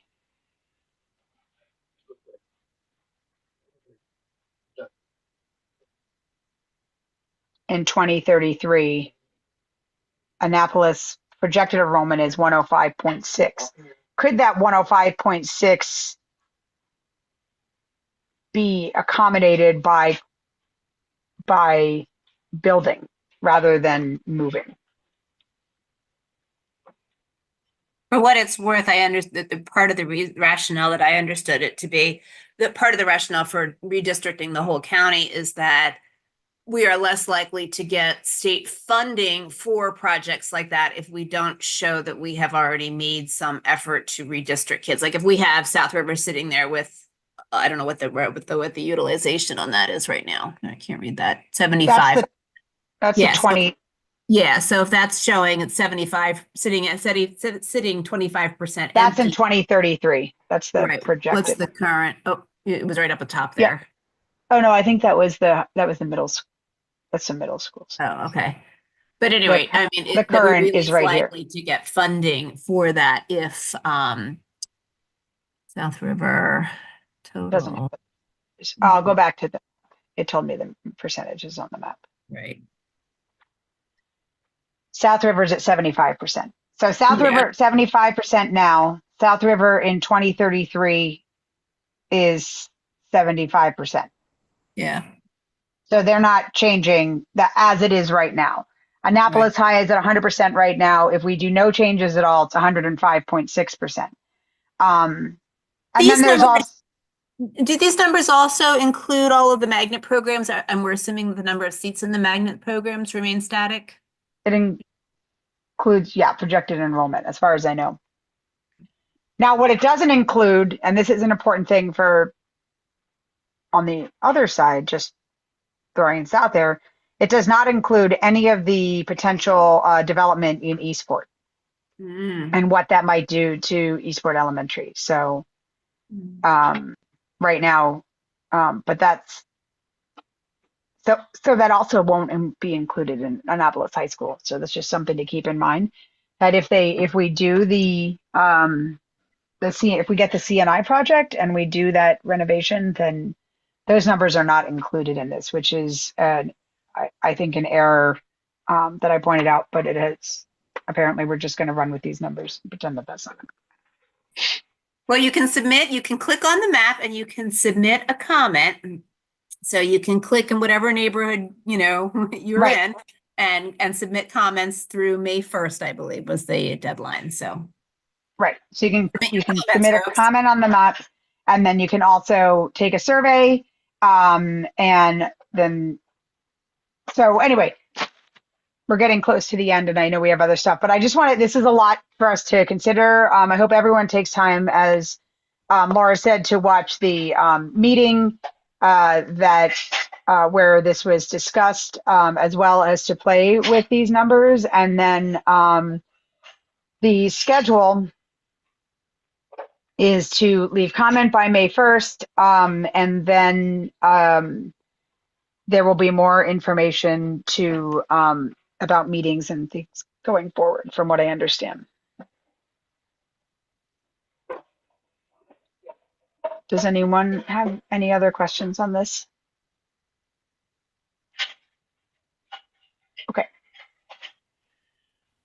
Awesome. So then,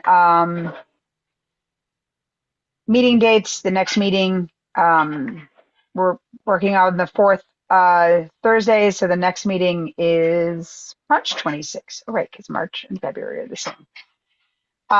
March 26th. I think it would be good, unless anyone has, I think it would be good to have redistricting discussed then, and then also some revisit the transportation. Is there anything else that any other speakers that anyone would like to hear from?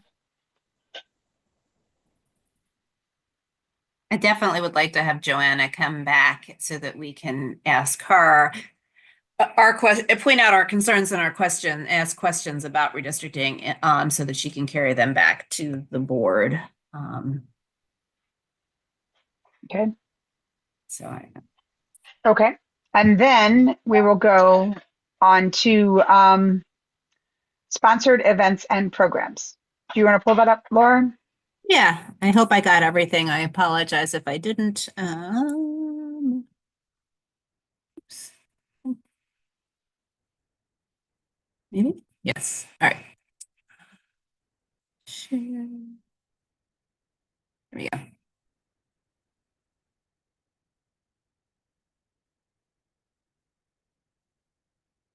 So they had, this is a resource guide that came from all the different resources available to Annapolis Middle School parents in their Dragon Digest. And I think Jess sent this one to me too. And as a handout that we get, this is really fantastic. Annapolis Middle, Amy Beller is our community schools manager, and she's really been working hard to put out a lot of resources and to offer a lot of different opportunities for connection at Annapolis Middle. But these resources also are helpful for really all the schools, right? There's a couple things that are just for us, but the parent. yeah. And like today we had a community that we have a community room, and it was open all day for people to come in and you know, talk to her, talk to people in the school. So it was great. So that's, I have to say, really awesome. This is a new thing they're doing, drop-in conferences. So you can come in and have conferences on March 6th, which is great. That's a great idea. I know they did that I think was it during COVID or right before COVID? They did them at the high school, where they had everybody set up in the cafeteria and parents could come in and just kind of walk around the room. All the teachers were around the perimeter of the room, and you had like, you know, just 10 minutes just to touch base if you had a question or a comment or whatever. And it just gave you a chance to at least get faces with name, you know, to go with the names, because especially I think we did it in January, which is great because it was right after the start of the second semester. So in the high school, you may not necessarily have the same teacher for like, you know, math, like geometry. You may have one teacher for the first half of the year, and then in the semester, you may get a new geometry teacher for the second half of geometry because the classes are all scheduled on a semester basis at the high school. So it gave a great opportunity to do that. And I don't think that Ms. Wayland has, and actually, is Latika still on? They had to leave. Okay, I haven't heard if that was something that was under something that Ms. Whalen was considering or not, but that was a nice thing. So this would be, I think, work the same way. And I wish more schools would do that.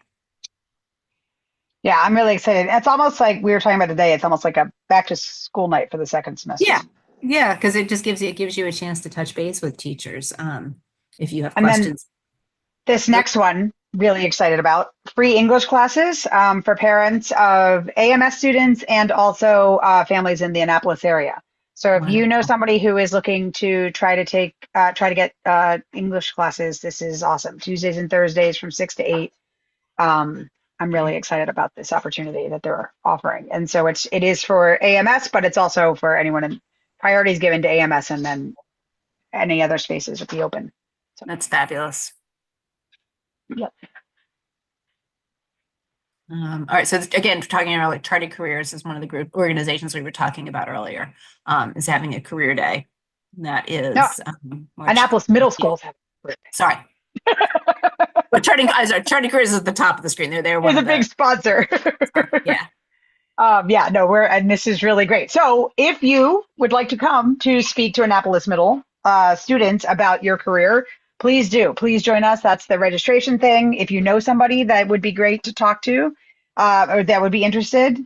And that's not only for commissioners, you know, Carrie and Madeline, you guys could come talk about what you do for the city. It would be awesome. It would be really great. But these career days, Annapolis Middle, the middle schools in the county, but I've been having a big push on talking about careers now in middle school so that you're not waiting until it's too late in the game to talk about them. So, yeah. That was one of the pushes I think from that I started seeing when the blueprint was first passed, was that that we have to start talking about careers and options for kids in middle school, so that if they want to decide they're interested in, you know, healthcare, then they can apply to the BMAH program for high school instead of waiting until they're halfway through high school and go, oh, you know, I wish I could have gotten into that program. March 20th is the next food pantry at Mills Parole. Oh, and then oh shoot, Enid left. She wanted us to talk about the this program. They have an after school program Tuesdays and Thursdays, and this now she said, was this at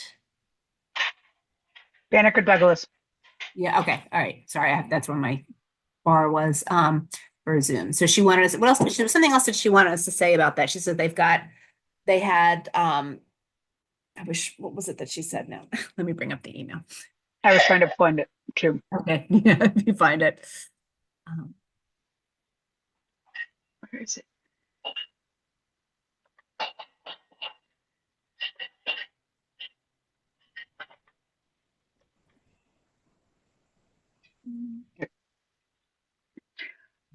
The Banneker Douglas Tubman Museum is looking for more students to join our youth after school program. Every Tuesday and Thursday evening, students receive art lessons from teaching artist Nikki Brooks. Tutoring and field trips are included as well. All youths age 11 through 18 are welcome. and that is the flyer. So, just great. Is that going to be at the school or at Banneker Douglas? It's at Banneker Douglas. Okay. All right. Thank you, Jess. I couldn't find it. I knew That's I okay. needed it. Oh, and this is their the Safe Routes for Transit for the city, because we were talking about at our last meeting about a lot of the roads not being safe to walk along, or just not being roads that, even if there is a pathway, maybe not necessarily something you're comfortable with your, you know, your kid crossing or even yourself crossing, as parts of Forest Drive come to mind. Right. That is, this meeting is April 16th. So, or you can, And we'll share all of this out with you. So, yeah. Oh, this is the Maryland Hall is, has many classes for all sorts of things, but they also have, they wanted us to tell you, they have a tuition assistance program. So if you know a student that has an interest in the arts, and would like to take a camp or a program during the school year, but doesn't have the funds for it, they do have a scholarship program. So there is a whole application that kids go through, because they want to make sure that the kids that are applying are, you know, are serious about their interests, or, will actually show up for the program. So they have there's an application, and then there's I think you need a letter of reference from a member of the community. But there are a tremendous number of classes at Maryland Hall in all sorts of arts. So if you have a kid that is interested in the arts, there is, but funds for, a lot of the classes at Maryland Hall aren't cheap. So if they're interested in something like a pottery class or something that is outside their budget, they should apply for the tuition assistance program at Maryland Hall.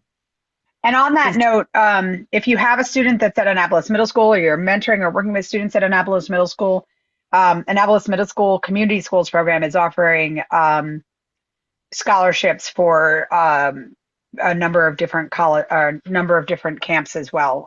So ask your student to ask about that, or look in the Dragon Digest. I have to roll out because it's 8. Thank you, Jess. Thank you all. Yep. Well, I did just want to. Okay, that's fine. Yep.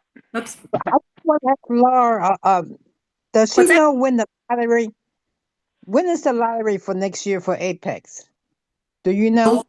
The first round of notifications went out already. And so if a kid was offered a seat or a spot on the wait list, they would find out.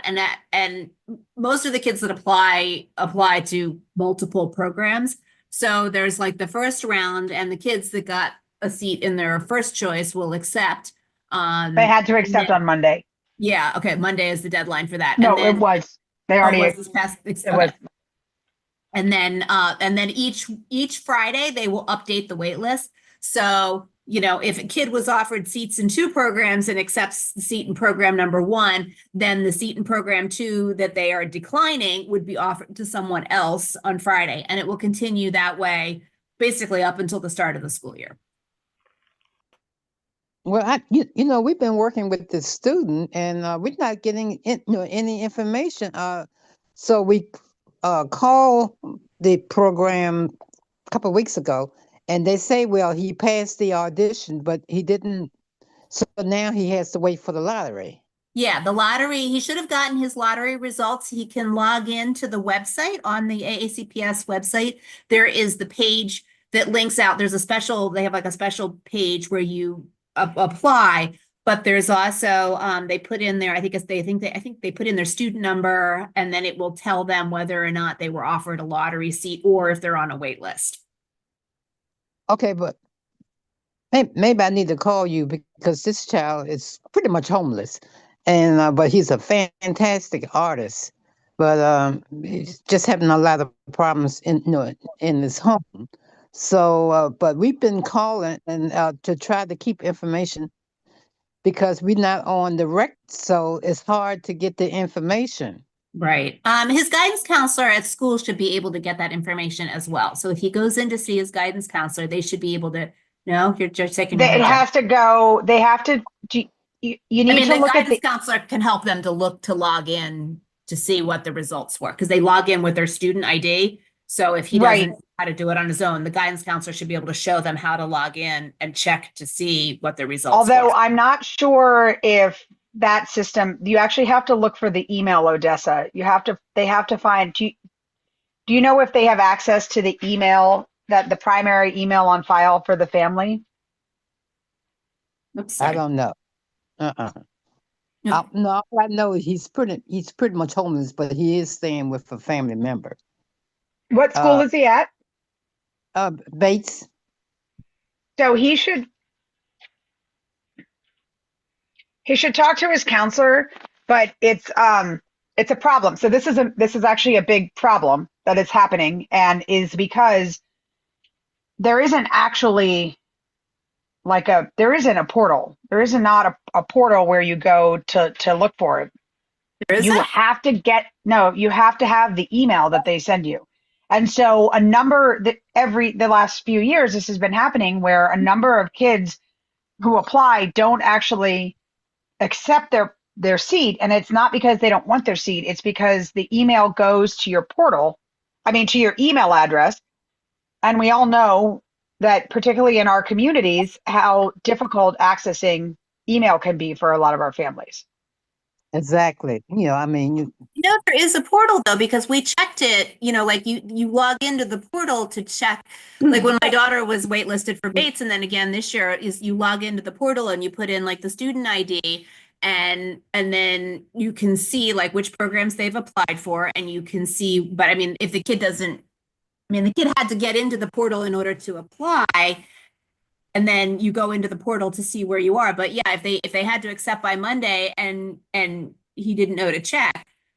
I haven't seen a portal, Laura, but I do in the email that they send saying that you got into or you're waitlisted or whatever like that. They have like a link on there that you click into, and then you have to find the ID number that they provide you in the email. So it's very confusing, but I haven't seen a portal like you're talking about, which would be wonderful because it would be easier to keep track of, because really much what you have to do is you have to just keep going back to your original email. And if you haven't gotten that.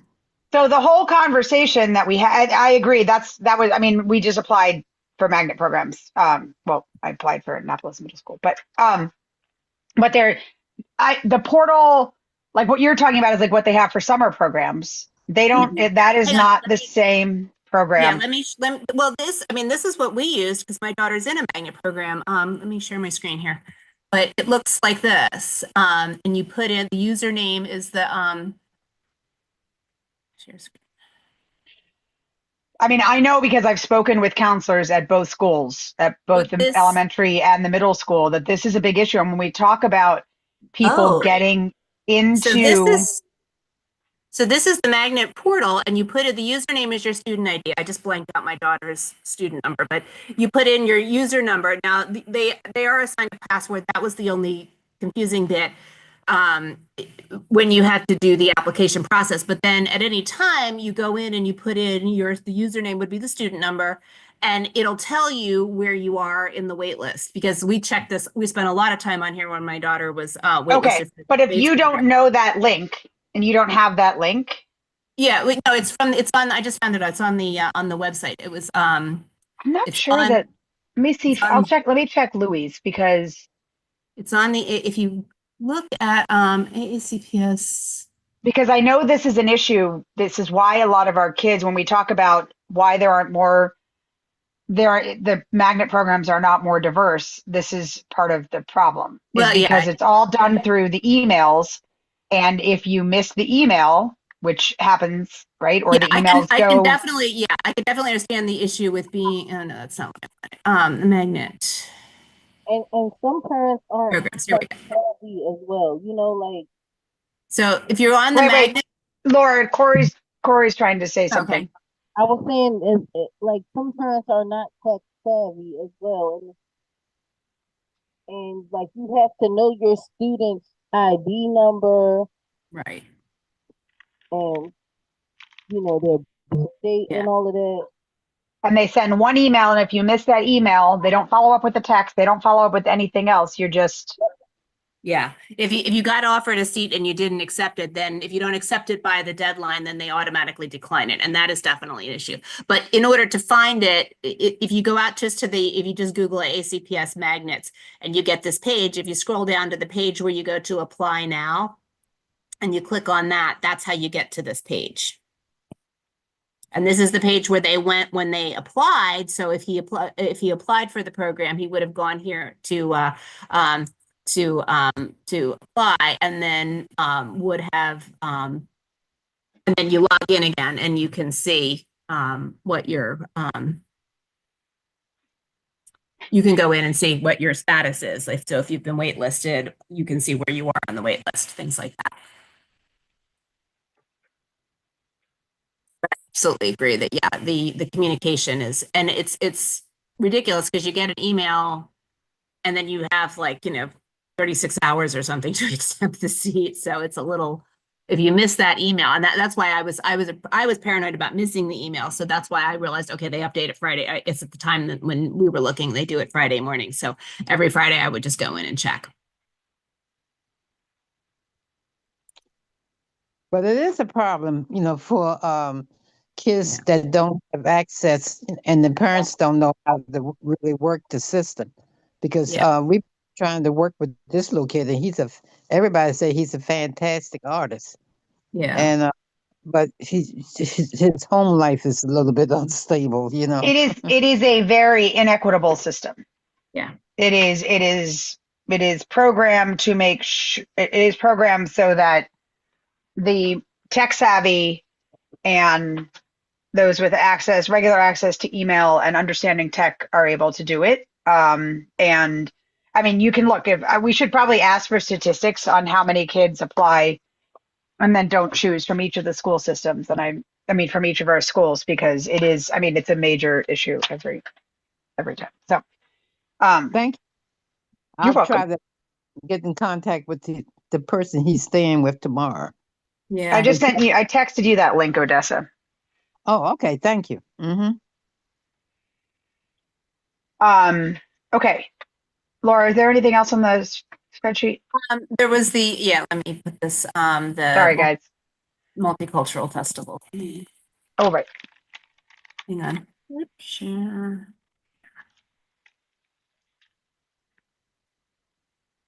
This is up at Seven River Middle School, but this was shared through the county or through the various disseminated school programs. But they were having a multicultural festival up at Severn River Middle in Arnold, and that is April 3rd.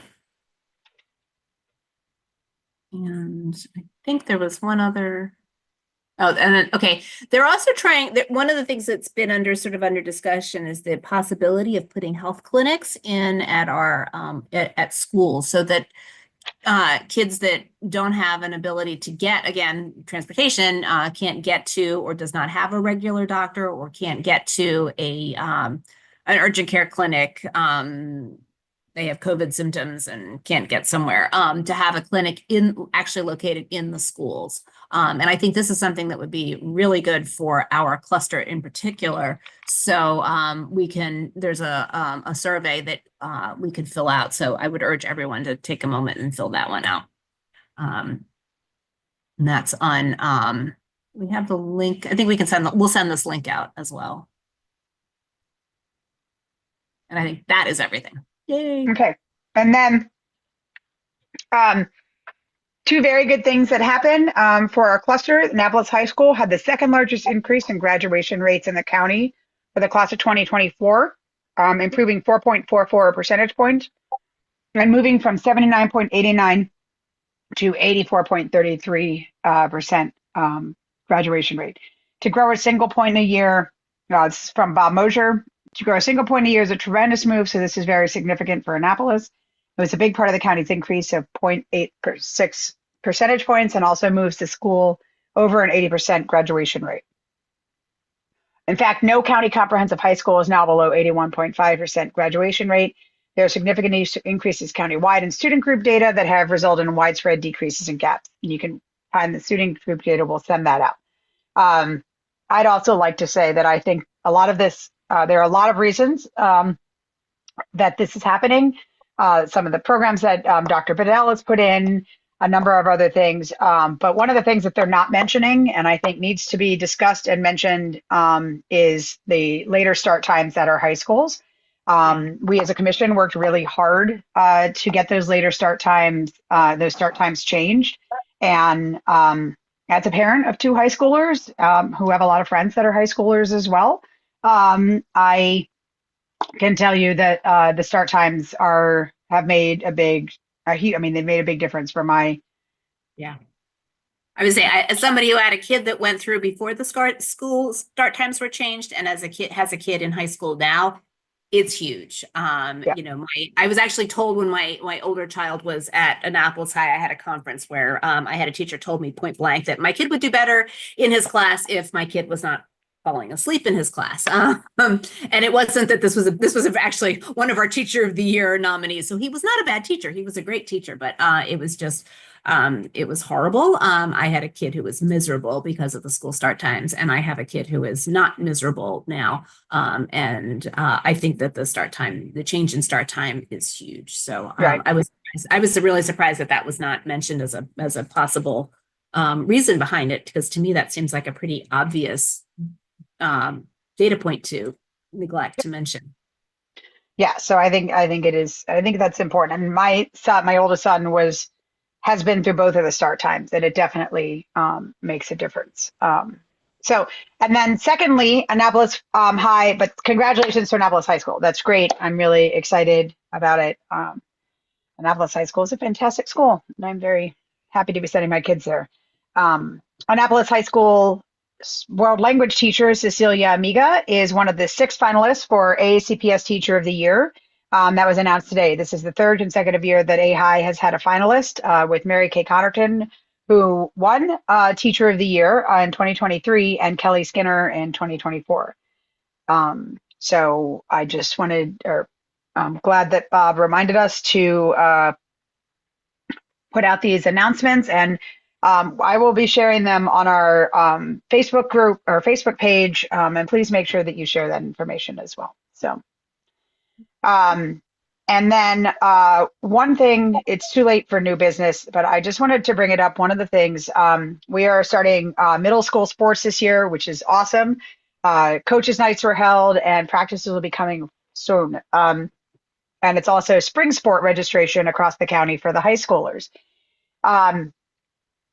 As part of the registration process, one of the things that we have noticed, and Laura pointed out one of the important things, is that the English language pre-participation physical form is apparently from 1997 and has a number of questions regarding women's health that are incredibly invasive and totally unnecessary for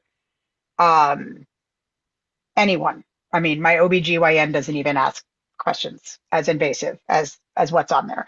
And so that we have been addressing this with Dr. Tobin and with Dana Jones and with the school system. And then in the process of addressing it and looking at the forms and attending the night last night. So I just wanted everyone to realize, because I'm going to be following up on this. So this is the form for English. This is the English language form. It has information page, application to participate in athletics, and then it has this pre-participation physical exam, which is 1 page, and then this second page, two pages. And then you have the Spanish language form, which this is a whole guide that is helpful information, but this is the authorization to participate in sports. And then this is the pre-participation health form. There's 1, 2, 3, 4,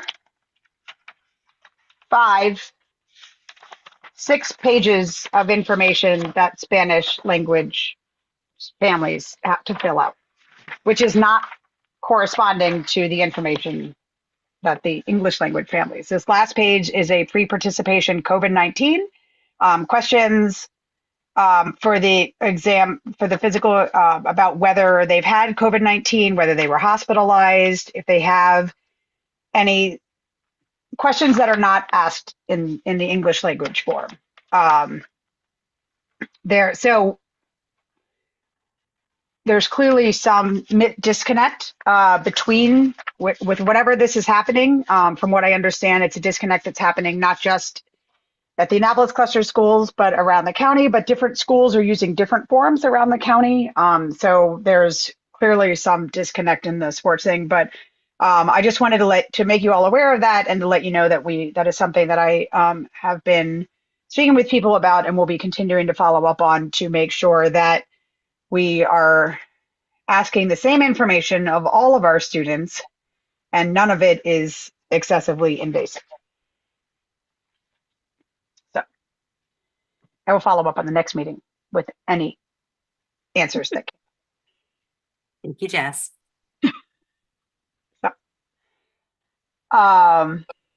Does anyone else have any events or unfinished business or new business that they want to bring up? No. Nobody, please. Can I hear a motion for dismissal? I move that we dismiss, or that we adjourn the meeting. Adjourn the adjournment. Or dismiss. You can dismiss us. I second. Anyone opposed to adjourning the meeting? I can't believe we have to have this discussion. Thank you, everybody. Have a wonderful